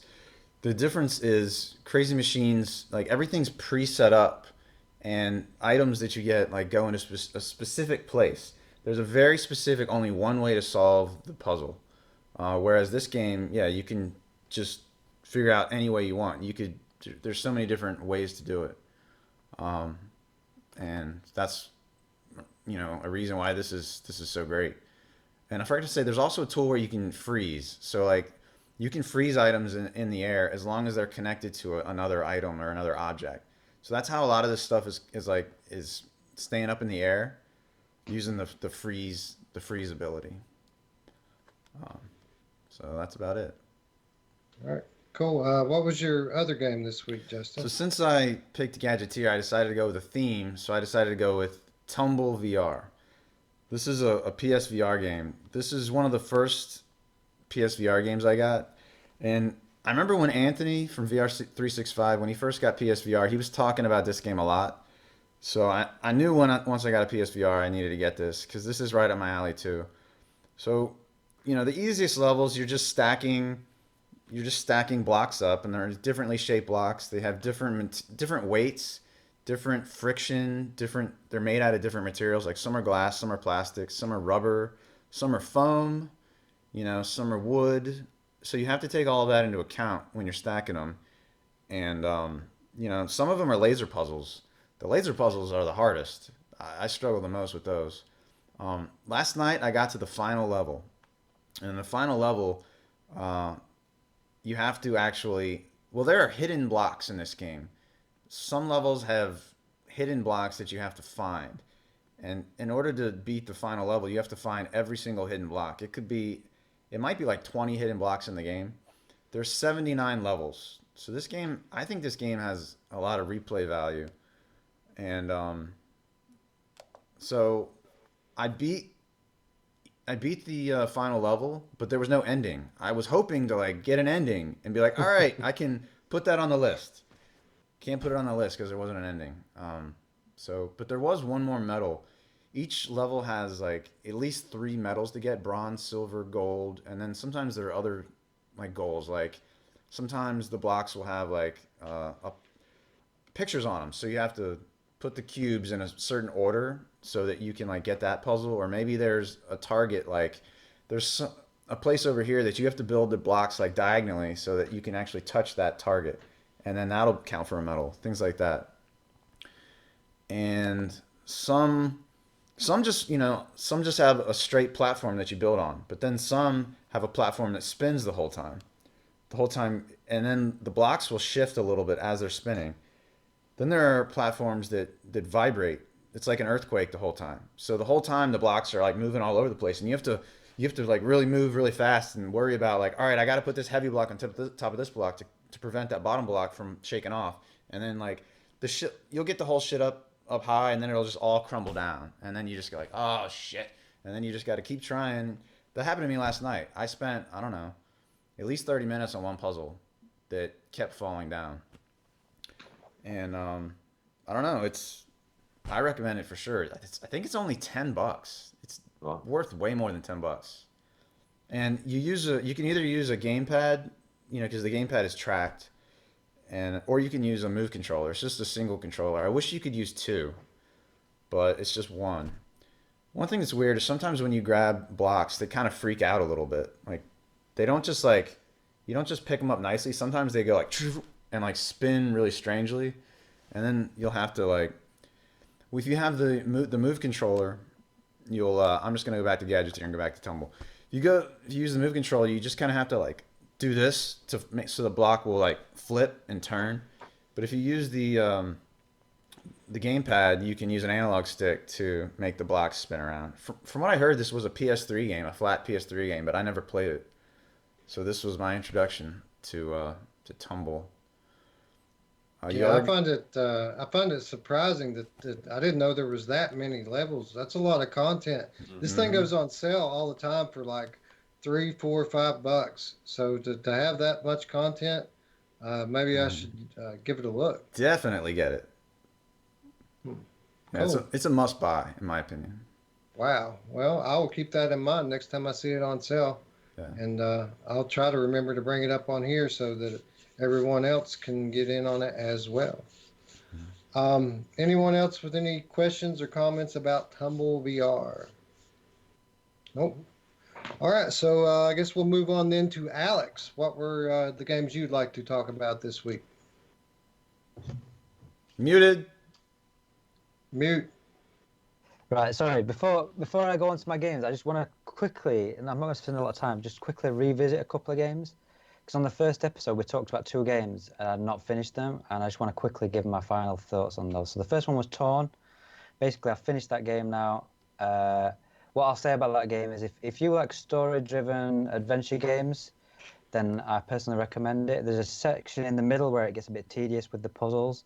If you can go past that, then the story takes over and it becomes more interesting. So I just wanted to give my final verdict on that. And then the other one was Gates of Nowhere, which I've put about 4 hours into that and I've given up on it because it's too freaking hard. But I got up to the 4 hours. I mean, I put 4 hours into this game. It's got 4 levels and I'm in the second level, so it's quite a long game. and I enjoyed what I did. So for the £5 I paid for it, I recommend it at that price. It's really good. Up to that point, there's a point where, on the second level, where you go down this spiral staircase, and it's just guy after guy, like 40 guys, and I'm still not finished with it. And I ended up nearly dying, and I got this grenade potion out, and threw the grenade potion out, and blew myself up, and freaking took the headset off in disgust. And I just thought, right, I'm never playing that again. But up to that point, I really enjoyed it, and for the sale, it goes on sale a lot for about £5. I highly recommend it at that price. So I just wanted to quickly recap on those because I didn't think it was fair to not kind of finalize my thoughts on those two games. So the actual main game I'm going to talk about first is I Expect You to Die, which was, I think this was one of the earlier games that came out, which is a puzzle, like escape the room type game. It's kind of like the best escape the room type game, really. It came, I can't remember, I think it's 4 or 5 levels, and then they've added an extra level for free. So I think it took me about an hour and a half to finish all the games. It's not a massively long game, but there is a lot of replayability. You can go back through, and there's different ways to complete it with achievements if you're into that sort of thing. But yeah, it's kind of the game's called I Expect You to Die because it's kind of like a James Bond type of theme where you're a spy or some sort of secret agent, and you've got to go through scenarios where you've got to try and figure out a way out of the scenario, basically. And there's about a million different ways that you can blow yourself up or gas yourself or kill yourself, and so you are going to die, basically. There's no way, unless you're super amazing at puzzles, there's no way you're going to get through this game without you having some sort of death. So yeah, the way that this works is there's no room scale, so you stay in one place, and then you can use kind of like a telekinesis to move objects that are further out of your reach towards you. You can actually like freeze them in space, which is quite handy sometimes because sometimes you need like a periodic table or something. You've got to pin it up so you can keep referencing to it while you're trying to finish a puzzle. My favourite one was actually the last one, the one that they added, where you're on a train, and it's kind of like it kind of felt more like you were playing out like a spy film, and yeah, I don't want to spoil what happens, but yeah, it's quite good. I believe that and I know it's been confirmed for the Quest, so this is now a Quest title. And I also believe that the developer have mentioned that they are actually bringing another level out for free. So I'm looking forward to seeing if that actually happens. Have any of you guys played this? Has anyone else played this one? Mm-hmm. Yeah, that car level, that's the first level in the game. That used to be a free DK2 demo back in like 2015. And I remember when I tried that, I was like, holy shit, this is one of the best things I've ever seen. And they were saying they were going to eventually turn it into a game. And yeah, it ended up being I Expect You to Die, which to me is still one of the best puzzle games there is. I think it's like the gold standard for escape the room games. I can't think of another escape the room type game because you are fixed in one spot and you are trying to. The submarine one is cool as well. I don't know if you remember that. Or the second, Yeah. it's the third level. Yeah, you're up against the time on that one because you've got to get oxygen. Your water's coming in. You've got to fix leaks, and yeah, that was quite cool. The levels are quite varied, and they're definitely quite creative. The devs have, I feel like the last one for me was the best, and that hopefully they can expand on that. The way that you felt like you were on a journey with that one, and like events, it kind of played out like a scene rather than you just being in a room and having to try and figure things out. Things played out in a certain order, and without spoiling it, it was more. I don't know. I quite enjoyed that one more, but yeah, it's a good game. It goes on sale a lot, so I definitely keep an eye out for it on sale because it's one of the OG games that came out, and it gets put on sale quite a lot. And if you haven't played it already, I definitely recommend it. It's a must buy. Yeah, it's not even a question. You have to buy this. If you don't have it. What about, has anyone else played this one? Wes? Yeah. Roots? I played it. Actually, I enjoyed it, although I never, I guess I gave up earlier than you did because I never made it to the submarine. I made it to the window thing, and This game is actually not easy. The puzzles aren't like very obvious. They are once you figure them out, but it definitely requires people thinking. So if you can't think, then maybe this isn't a game for you. But it's very, I agree with Justin, definitely a must-have, even at the regular price, which I don't think is that expensive. On sale, it's usually like $5. I think it might be 10. I'm not sure on that one, but Yeah, I definitely think it's worth usually picking up. I think it's usually like $15 or something, is it? Or Okay. something like that. Yeah, you can catch it on sale for 10 quite often on the PSN store, though. I don't know about Steam. But People are even really impressed by just the intro because it's like this James Bondish intro. If you ever like stopped to watch the whole intro? hmm It I've not does. actually, no. It Oh, has a very witty commentary as well. It's mhm. that's something that I like as well. The hardest levels for me were the submarine and the train, which is that DLC level. That train's not in this trailer. Man, I had to try those so many times. I mean, it had to be at least 50 times each. Really? Wow. Probably. Yeah. Yeah, I didn't take that long, but it's definitely not. You are going to die a lot. I mean, Yeah. there's definitely no doubt. No matter what. I think I found the second one probably the most puzzling for me. I can't remember. Is Yeah, that the but The window window one? one. That's the yeah, one that I'm. Yeah, it's difficult. like the chemistry thing. But yeah, it was. They're all different and varied, and yeah, very very good game. Hmm. yeah, and I think, if I'm not mistaken, I heard that each stage has multiple ways that you can get out of it, right? Yep. Yeah. Yeah, there's That's different ways to solve it. So I mean, I don't know. You can go back and there's achievements for doing it in certain ways. So there is replayability, but I've not personally gone back through it again. cool. Oh yeah, yeah, Um, achievements. I might have been exaggerating on 50. I hope so. I don't know. I don't, I don't know. It's I don't possible. know. It was a tricky one. That was the hardest one. I think the submarine one. Yeah. Maybe it felt like 50. It felt like 50. Yeah. Yeah. Alex, what was your other game this week? My other game was Windlands, the first one. Um, this game was a game that this is another one that was one of the early games. It was actually a gamepad only game, I think, when it first came out, and then they added controller support for it. But this is one of the games that I bought. It's one that I've watched people play, and I never really got it. I never really thought it was anything special. Um, and then I bought it because it was cheap on sale for like £5. Played it once because I just got VR and I got sick, and I kind of like just deleted it and never bothered with it. And then Windlands 2 came out, and I thought, you know what, I need to give this another go. And went in it, and yeah, I was okay. I didn't get motion sick. I absolutely loved it. Absolutely loved it. This game is like a platform puzzler, maybe. I don't know. I mean, there's no combat or anything like in the second game. This is all single player. Uh, it's kind of like you have to get. You've got three worlds, and then you've got three crystals in each world, and they're all really high up, hard to reach places. So you've got to basically figure out how to get to each crystal, and that's the game effectively.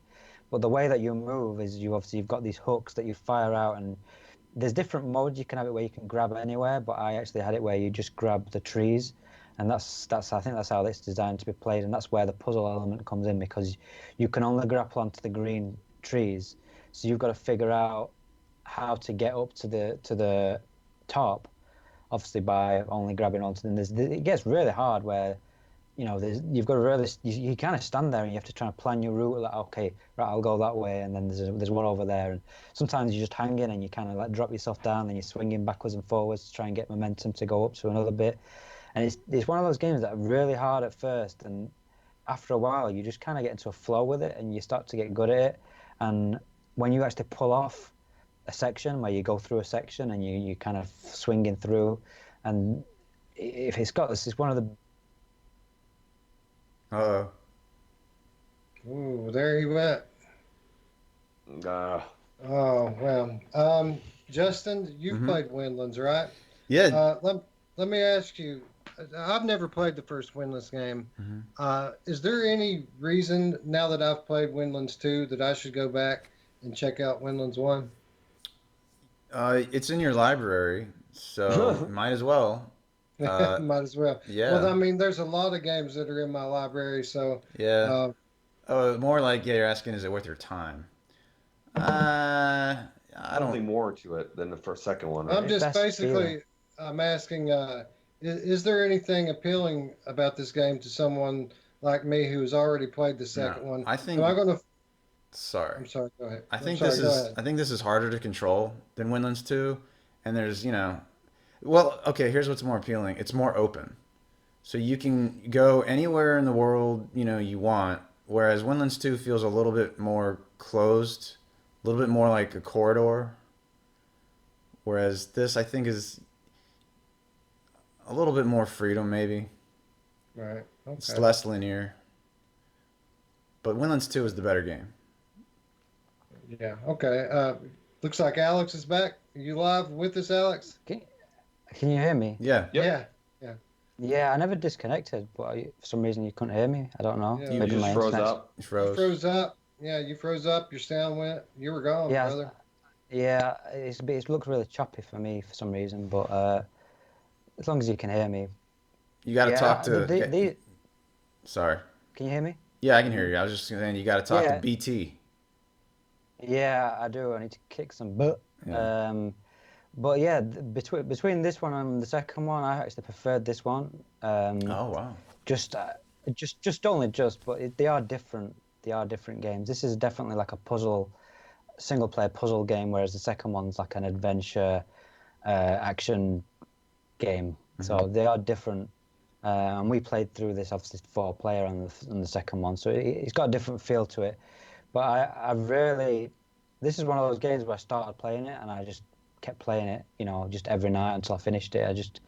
And there is speed runs as well. You can actually go through the different areas and try and get through them as fast as you can. But I never did that. I just concentrated on just getting to the crystals, and I think it took me about 3.5, 4 hours. So it's when you can pick it up for like £5, it's worth if you don't get motion stick and if you like a challenging game, then yeah, I'd definitely get it. Cool. Cool. I never really um, gave it much of a look. After I played Windlands 2, it seemed super awesome. But the first game, just looking at it, looks so much more basic than the Windlands 2. But the way you're talking, it's actually set up uh, a lot differently. The gameplay wise, it's a lot different game. So I don't Yeah, know. it's a different game. I may jump in and check it out at some point. Justin, did you have anything you wanted to add on Windlands? Yeah, Alex, did you have a harder time controlling yourself in this game than Windlands 2?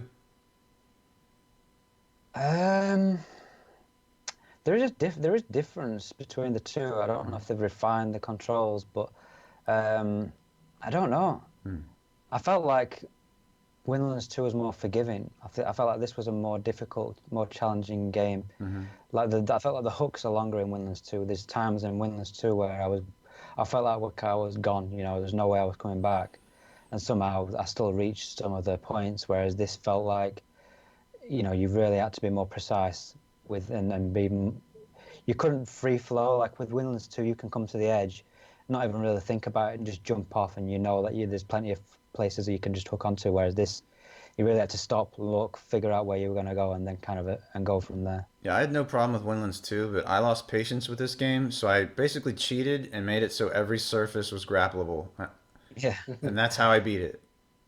Yeah, I didn't. I persevered with it, but that's what I enjoyed about it. I enjoyed the challenge, and yeah, I think that's what the game's about. Really, it's about figuring out. It's like it is you with this one. You do have to do the same, like to get to one checkpoint to another. You do have to do, you might have to do it 5, 10, maybe even 15, 20 times sometimes just to get to a certain area. Mm-hmm.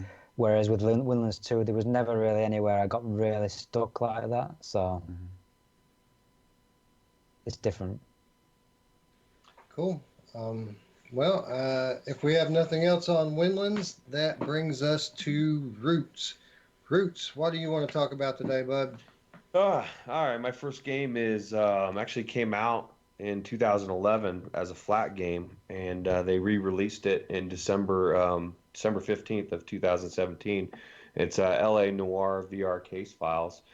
Um, This game to me, I bought this game on Steam flat on a sale for like $8 and was so blown away that I literally had to try the VR version. Now the VR version goes for about $30, but I bought it on sale from Kingwin, I think for $15. But I will say at $30, this game is well worth the money. Things it does right. The driving has the best driving in a game, and I will preface that because anybody that's played this game is going to say, "Are you fucking crazy?" It's not the driving that's the best; it's the way that you drive, the way that you grab the steering wheel and actually grip on and steer like you would a real steering. I would imagine that with tweaking, that will be the future to some extent of what we're doing driving games, because it really does make you feel like you're holding a steering wheel. That's where it goes off the rails because it's so weird the way it drives. You're zipping back and forth. They didn't implement that well, but the way you grab it is amazing. Atmosphere, I've spent at least an hour or two roaming around the city in my car or on foot, just checking out 1947 Los Angeles. The way that I would imagine, I mean, obviously I'm old, but I'm not that old. I would imagine it's how it looked back then, even to the detail of the way the trolleys interact with traffic, which I thought was intriguing because the cars are literally going with them and around them and really bizarre. Like I can't imagine driving back then, but I guess there wasn't as many cars on the road, so they were able to do that. Even the traffic lights have just a red and a green light, which yellow, I guess, hadn't been implemented in that at that time. And then it's got the sign that pops up to stop and go, almost like I would imagine if you were implementing a new system that people weren't 100% what that green or red light meant. To me, all of that is fascinating. The buildings, just everything. For an 8-year-old port, it's phenomenal. The people, when this was made back in the day, the facial recognition and the way that the faces looked and talked was actually very cutting edge, and now it's pretty much standard. But the way it translates in VR as you're talking to somebody, it really gives you that immersion feeling like you're really in front of somebody talking. So I thought that was done very well. Uh, what it does bad, the controls are very janky. There's no real locomotion. Like you can swing your arms and do that kind of bullshit, but I tried and half the time it feels good, half the time it feels very weird.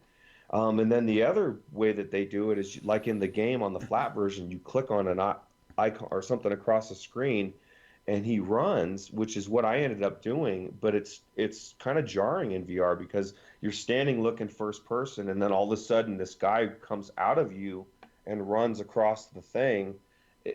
So the moving is not anywhere near what I would like for that. They need to. I wish they would have done that a little bit different.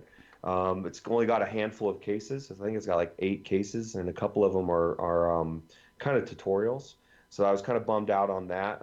If they would have been able to translate the whole game, it would be right up there with Skyrim, in my opinion.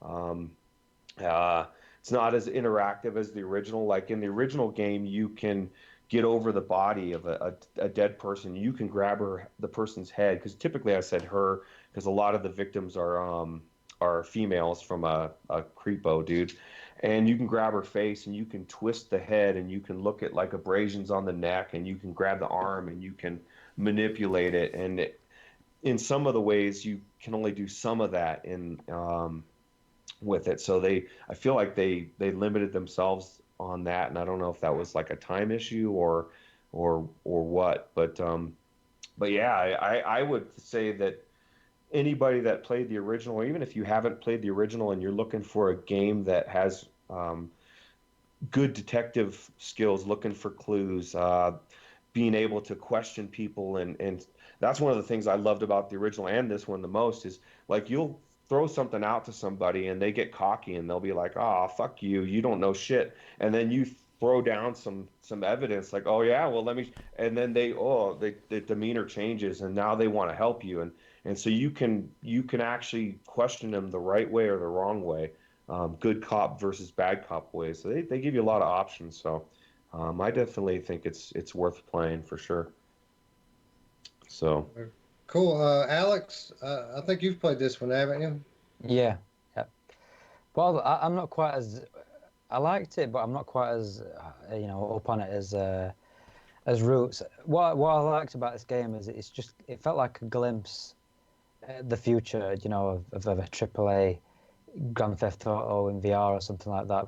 The, they didn't put all the game in there, so they basically chose five. There's only five of the actual case files in there, and the problem I had with that is that they chose five case files that are the story doesn't make any sense because it's all fragmented. disjointed. There's not. Yeah, because it's not following. There is actually a main story. There's like in the main game. There's like a main storyline with a serial killer who's like a copycat killer or whatever, and then there's certain side crimes that you have to deal with on the way through the story. And what they've done here is they've got a couple of them from the main story, and then they've got a couple of the side ones, and they're all separated, and they don't really make sense. So there were certain times when something would happen, and then it wouldn't even follow on from that. It would just feel completely disjointed. So I liked what they did with the fact that they went in there and they added the interactivity. The driving does work surprisingly well. That is one thing you wouldn't expect. I mean, whenever they told me to sit down, I'd get a seat and I'd reset my headset, and then you'd have your hands out and you're doing this with the wheel. You can even pull the handbrake to do handbrake turns as well, and it felt really surprisingly. It's certainly better than using a joystick, I'd say, to steer. It feels more precise and more accurate. And there is a scene where you're chasing a guy through like an alleyway, and that just felt really good. I mean, I can just imagine in the future, Grand Theft Auto or something where you're doing a chase scene and you're driving through an alleyway and there's people jumping out of the way and things. And there were just certain glimpses that I really liked, and I just thought, when this is a full game that's from ground up developed for VR, it's going to be incredible. But right now, it just felt like Rockstar are kind of just tinkering a little bit, and they've kind of I like the fact that they've gone to the effort of doing the motion controls and everything, but obviously there's a lot missing from this game from the main flat game, which made it it just didn't make sense. The story didn't make sense, and and the locomotion. I thought they added an option for free locomotion, but I can't remember. They did. Yeah. Was that the swinging the arms or? No, there's free No. locomotion. I'm looking at my Steam review from 2017. But I updated it in February 2018, and I say in it that they patched in free locomotion. Well, whatever I tried, I couldn't find anything that was free locomotion. I'll have to go back and try it. It's only been a few months. The options menu isn't very good. I think it said something like hand is what they call free locomotion. It's not called free locomotion. They've not. You can tell that this has been developed separately to everyone else. I think that's a lot of a problem with a lot of developers, where they develop their game on their own rather than looking at what other people are doing and then using, it's like with what's that game we were talking about, Immortal Legacy. Mm-hmm. They've obviously developed their own locomotion system, and that locomotion system, from what I've heard, is actually, if you get used to it, it's okay. But the problem is, it's like the ASD thing. Once the standard gets put in place and everyone's used to it, then that's what they need to do, because otherwise, if you start doing weird things, even though it might make sense, if that was the only way to do it, you'd probably just get used to it. All other developers need to just get with the standard way of doing things so that everyone else is on the same page. And I feel like sometimes developers develop on their own little bubble, and they don't play and see what other people's developers are doing and seeing what they're not really paying enough attention to what's happening with the industry, maybe. My favorite parts of this game were the fist fighting and the driving. The fist fighting felt really good to me, but also the driving. I'm reading from my review. I said there's easy or involved driving where you can turn the key to start and use the column shifter. And I really like that whole column shifter thing and everything. I felt like the driving was awesome. It was the best part. Yeah, I did. Yeah, I did that. I put it on the the harder one, and Yeah. it felt really nice, you know, Mhm. having to use the shifter, and like I say, you could pull the hand because the handbrakes used to be on like a lever, so you had the handbrake lever, you could pull that, and you pull a handbrake turn, and it was really well done. The driving works well, and surprisingly, I don't know how long you'd want to sit with your arms out like this, but yeah, there's another bit as well where you're in like a warehouse and you have to shoot. You're like behind columns, and then it is like node based. But I liked that. I quite enjoyed that section where you've got to peek around the pillars and you've got to take the guy out and then move to the next location. There were certain sections that I really enjoyed, but I just felt like overall, it just felt like I didn't feel like a complete game for me. When this game first came out, Rift, it wouldn't even work with Rift. Like the controls are all screwed up. So I don't know at some point if they fixed it or what happened, but like only Vive people could play it well. I played it on the Rift and it worked fine for me. So Was it recent or like how long ago? I don't know. I played it on the Oculus Store because it's actually on the Oculus Store now. So Oh, okay. Then that must It have was been released more on- recent then. Yeah, I played it like 3 months ago and it was fine. So, Okay. but yeah, it's definitely a game worth checking out. It came out in 2017. Yeah, December 15th, I believe. I remember when Uh, I remember. Sorry, I was just gonna say. I remember when this was announced because this was the same sort of time as Skyrim, and this was you know, major hype for it. But then when everyone found out that it was going to be like only 5 cases, people seemed to shit on it a little bit, and I don't think it deserves quite the hammering it got. Maybe on launch it wasn't as good, but from the version I played, it's still worth playing through. Yeah, I played it Sorry, every. Wes. I think I played it every night until I beat it. Sorry, Okay. Wes. What- Couldn't be that bad then, right? If people were being drawn into playing all the way through it. So. Yeah. Roots, what else? What else do you have for us this week? Second game I chose was Jet X. Actually, another one we got a key for, and it's one of those games that I think timing wise, it's not working out for them very well. You know, with what Space Junkie's coming out. You know, this is touted as the poor man's Space Junkie because it came out at $14.99 on sale for $9.99, and at that price, it's definitely worth checking out. It's amazing. But the problem for Jet X right now is it just went off a sale. It's $14.99, and Space Junkies just went on sale at $14.97, 2 cents cheaper. And there's no way you would pick this game over Space Junkies, or most people anyway. I mean, there's differences that I like in Jet X over Space Junkies, and I hate to make the comparison, but I mean, it almost made itself when I saw that the price dropped this week, right when I was about to talk about it. But Jet X, I like the movement better. Like, I know, Alex, you said you've got an issue with head-based movement. Well, this one you're moving with your direction with the head-based, and that's great. But like within Jet X, if someone's behind me, I've got my jets on my hands. I can shoot up like this, and I can shoot myself backwards and do a weird maneuver and swoop back behind them. I mean, there's a lot of movement options that make it phenomenal. And the biggest single thing that I think is intriguing about Jet X is the way that they've tied your boost, and pretty much everything is tied to your shields. So there's a lot of compensation you're making. If you need to boost to get away from somebody, your shield is going down. So now you're at risk to die a lot more. And so that trade-off is amazing. I really liked it. But I think one of the biggest things that they have done wrong is they've tried they've bit off more than they can chew. They've tried to do too many modes. And I like different modes, but personally, I think they should focus on the racing mode, because there's a racing mode, there's a deathmatch mode, there's like a mode where everybody's going after the core. Well, the racing mode kind of feels a little bit like Mario Kart somewhat in VR, but you're able to move everywhere. So if they could tweak that and they could make it a little bit better, I think they could differentiate themselves from Space Junkies into a different mode. All of this being said, I couldn't tell you what the multiplayer is like because the servers kept crashing every time I tried to get in every single time it would get to either 4 seconds to, it would say it found a match, it would get to 4 seconds and then it would crash, or it would tell me that the servers weren't available. So I only got to try the bots, but it was amazing.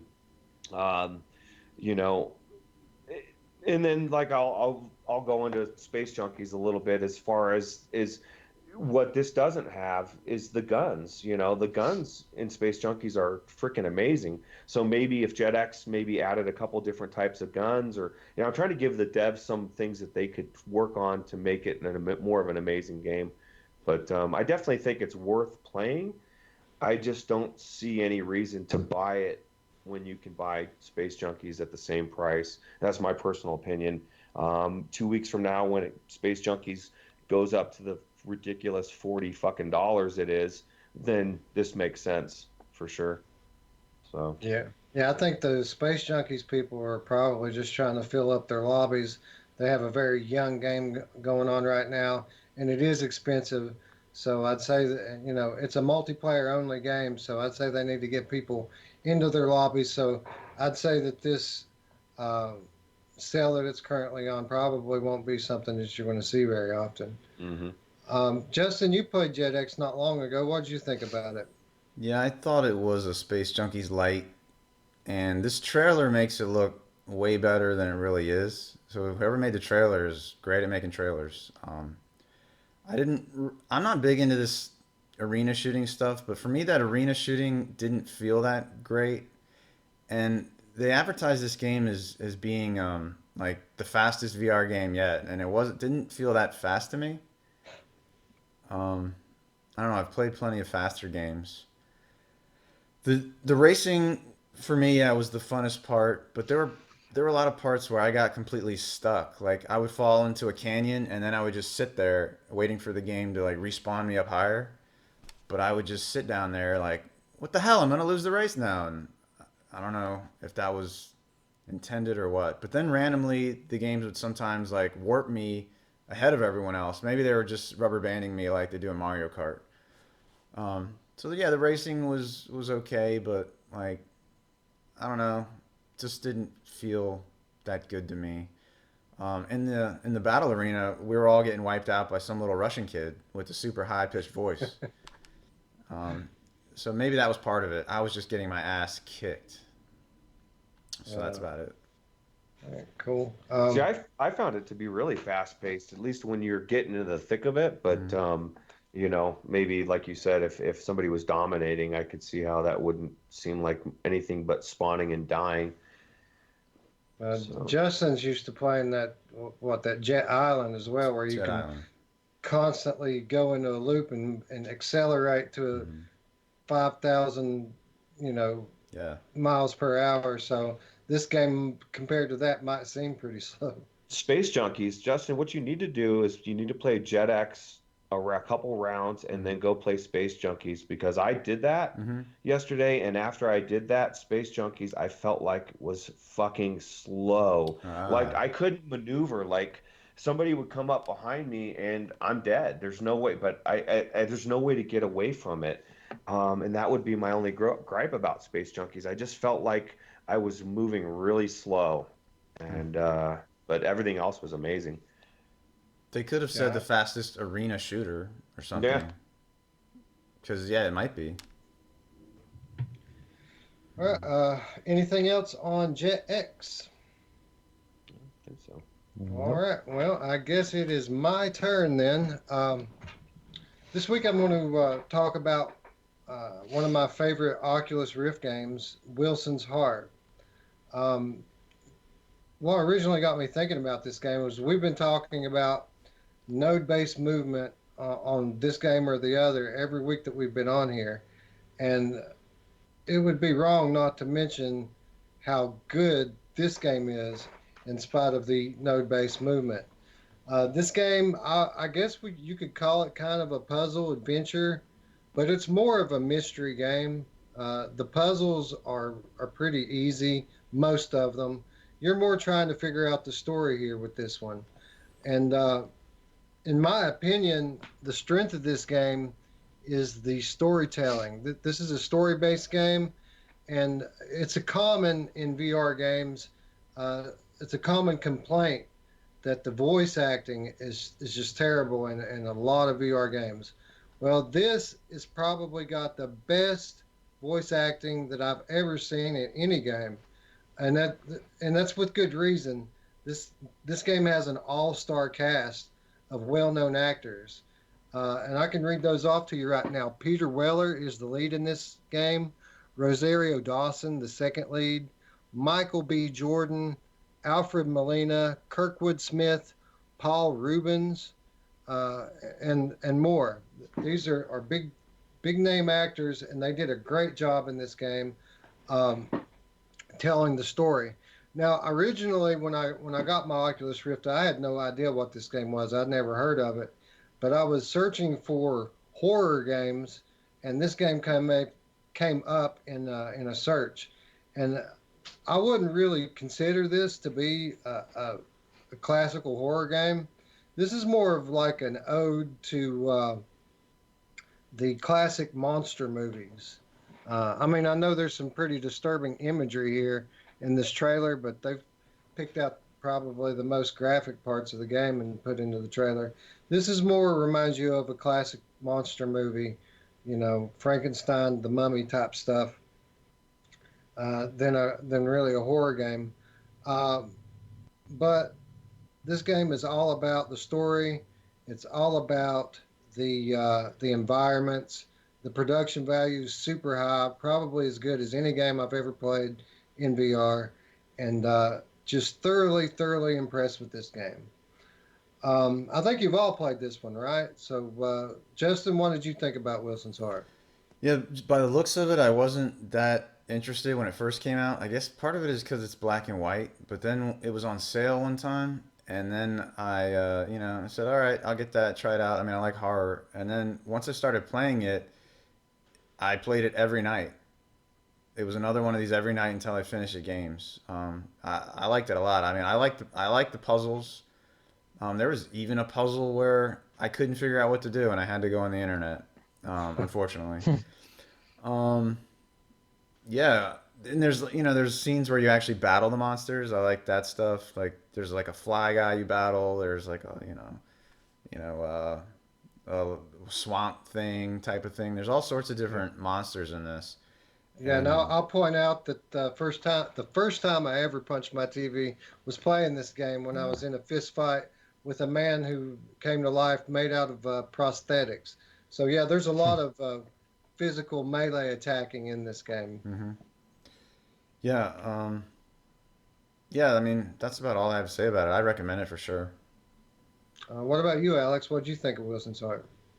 This is one of those games I struggled a bit because of my fear factor, but it ended up not being that bad.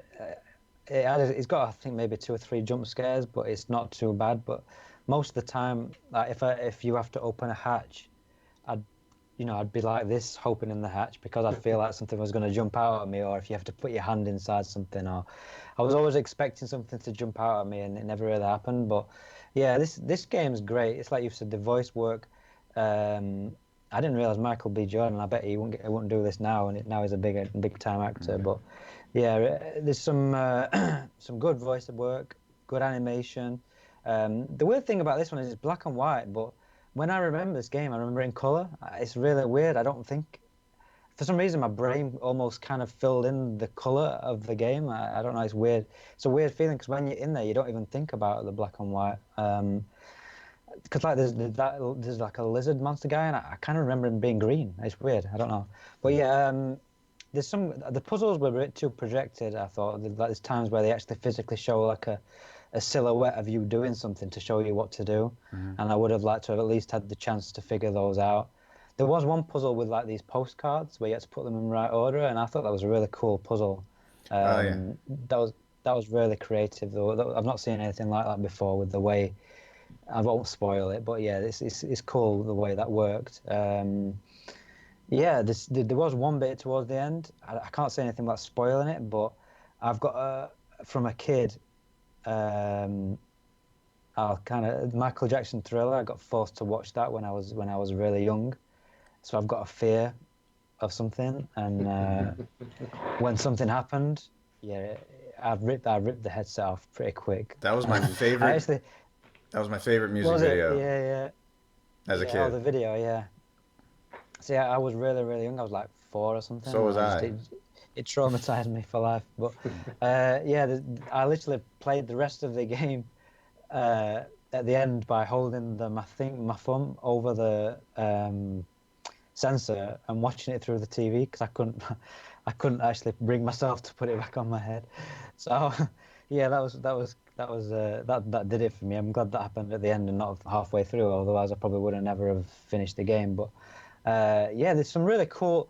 This game really has some diverse monsters. They don't reuse assets. There's the bit where you said with the prosthetics. Can't speak. Prosthetics guy. The way that I'll not spoil it, but the way that happens and the twist, and you don't know where it's gonna go really. And there's some big twists to the story that you don't see coming. And yeah, it's a great game. It is definitely focused around the story. With the node-based teleportation again, what I'll say about that is that the way that because of the fact they know where you're going to be and where you're going to be looking, they could set up certain sequences and certain scenes, and you would have to be doing a certain thing to activate a certain thing. And it's just something that you couldn't physically do. I don't think you could do it really if you were free locomoting around because you could be looking anywhere. So that's something that we're not going to really see anymore because no one wants node-based teleportation. But there's certain sequences in that game where they had to force you to be. There's only one node, and you have to do something. You have to be there, and a sequence plays out. And yeah, really, really cool game. I'd definitely another high recommendation. Well, I think this is a prime example of how good node-based teleportation can be in a very cinematic game. And we've got Blood and Truth coming in just a few weeks, and it too is going to be a very cinematic game. So we should probably, as we've said repeatedly on this show, let's give it a shot before we condemn it for the teleportation style.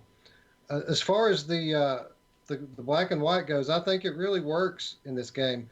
And the reason why it works is because it is an ode to the classic monster movie. And all of those movies were in black and white. And I'm sure when you think back to those, you kind of think about those being in color as well, too, just because back then, when you were watching stuff like that, the black and white was just kind of a normal thing. You didn't really think of it. And this game is kind of the same way. And everything is just so cinematic about this game. Even the puzzles, the pictures that you read, the puzzles specifically you were talking about with the postcards. I thought that one of my favorite things about that particular puzzle was how cinematic the movement was with it. I thought it was really cool looking. Roots, what did you think about this game? Oh, I loved it. It was kind of weird because when I first played it, I was a little bit put off by the node-based movement. I was somewhat new to VR, but not too new, and almost wouldn't have finished it. But I guess I just got enough into the story enough that I it just stopped bothering me, and I what's funny is that Mame Fan actually got me to finish it because it was early on when we were talking about doing the show, and so we were all talking a lot more, and he was motivating me to finish games because like I'm not lying, he is the closer. He will finish almost everything he starts. So I kind of wanted to pick a game that I liked that I wanted to finish, and this was one of them, and I was glad I did because the ending was it was when I finished it, it was one of those games where I was glad I finished it, where I don't always feel that way when I finish a game. Like there's certain games I've finished and thought, oh, that was that was a big waste of X amount of hours. But this was not one of them. This is definitely worth playing through for sure. Yeah, I agree. I can't recommend this enough, especially people who like story-driven games and being part of cinematic experiences. This is one of the best, if not the best, that VR has to offer. All right, my other game I want to talk about is another classic favorite amongst PSVR users. It's Until Dawn: Rush of Blood. Um, this is one of the very first games that I played on my PlayStation VR. It was, in fact, a launch title for PlayStation VR. And I'll tell you a quick test that you can perform that shows you just how good this game is. Anytime you're chatting with somebody who's a staunch PSVR player, uh, say two terms to them and watch the difference in their reaction. Say the term to them, rail shooter, and watch them grimace and go, rail shooters. I hate rail shooters. Then say to them, Until Dawn, Rush of Blood, and watch their face light up. Because pretty much everybody I know of loves this game that's played it. It's uh, got great production value. It's one of the first things you notice when you get in it, even before you get into the parts with all the monsters and stuff. As soon as this car starts rolling down the track and you're outside, the environment feels so real. And for a PlayStation game, it was really jarring and impressive to me. Once you get into the game, it also feels real. So the scares are legit in this game. The monsters, and I don't want to give away, but there's a lot of different enemies in this, and they're all very realistic and very scary. Control wise, anybody could pick this game up and play it immediately. It uses the move controllers, and it's one of the first games that I played that actually gave me my entire arm in the game instead of just my hands. The way this thing works is as soon as you start the game, you hold out your move controllers and press the move buttons, and all of a sudden you have arms, and the tracking is 1-to-1. Your arms look like your arms. When you aim, it goes right where it's supposed to, and the gunplay just feels really good in this game. It's very easy to pick up. My dad played this game, picked it up, no problem to begin with. My children played this game, picked it up, no problem. Now, once they get along a few levels in, they always get scared and quit playing. But as far as the how easy is it to pick up, it's one of the easiest games I've ever played in VR. Um, but despite this being a launch title, it's still the gameplay holds up to this very day. I still go into this game often and play it. Start to finish, one of the most quality experiences I've had on PlayStation VR. Justin, you played this game. What did you think about it? I'm one of the people that you haven't heard from that doesn't love it. You don't love this game. No. You might be the only person I've ever heard say that. So I tell me what. I think it's okay. I love horror and I love roller coasters. I've done a few levels of this and I just haven't felt compelled to go back in. One of my biggest issues is the tracking. For me, the tracking isn't good. Wow. So while I'm in the middle of a level, the guns don't stay where they don't. Whenever I've played it, they don't stay where they change position, and I have to like keep shaking my move controllers to get them to stay where they're supposed to be, and I don't know why. I got Yeah, that's amazing to me. I've never heard anybody say that about this game. This game is known for having pretty much flawless tracking, better tracking than you normally get with the moves. So yeah, I really don't.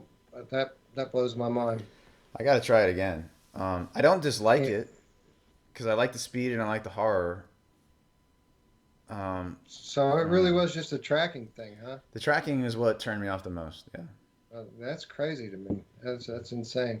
Roots, did you play this one? Yeah, I got this one as well, and I didn't experience any tracking issues that I remember anyway. But it's been, I got this game when I bought my PSVR, just because I had heard Anthony talk about it and some other people um, on their shows, and I think it's done very well. It's really I would love to see Let's Play of Alex playing it because I haven't played a horror game that has as many jump scares in this thing. Like even just going down, you're watching this thing. There's shit jumping out, and there's a lot of stuff going on. It's um, definitely one of the better on rail shooters that I've played in a long time. Yeah, and the jump scares aren't like cheap, hacky jump scares like you normally get in these games. They're really legit creepy. And they And hurt you. Like they legitimately, you need to move or you're gonna yeah, die. yes, absolutely. Uh, uh, they well, most of them anyway. I mean, you've got the ones with the ghost ladies. Those won't hurt you, but a lot of these clowns and things that jump out at you, they absolutely will. And you have to take their head from their body before they get to you. Um, so yeah, absolutely creepy game, and still one of my favorites to this very day. Um, I can't recommend it enough. It goes on sale all the time. It actually was a PS Plus title once at one time. I don't know if we'll ever see that again, but even if you have to pay full price for it, highly recommend it. Um, Anybody else with any other comments on Until Dawn: Rush of Blood? Nope. Nope. Well, with that, that wraps our episode for the week. I want to thank any of you that have sit through this entire thing, and I'd like to remind everyone that all of our personal gaming channels will be linked in the description. So if you want to keep up with what we're playing, check our channels out. And if you like what we've been doing here on this channel, be sure that you click that like button, subscribe, and if you want to keep up with all of our episodes, don't forget the notification bell. You guys have anything else you want to say? Anything else you want to cover this week? Nope.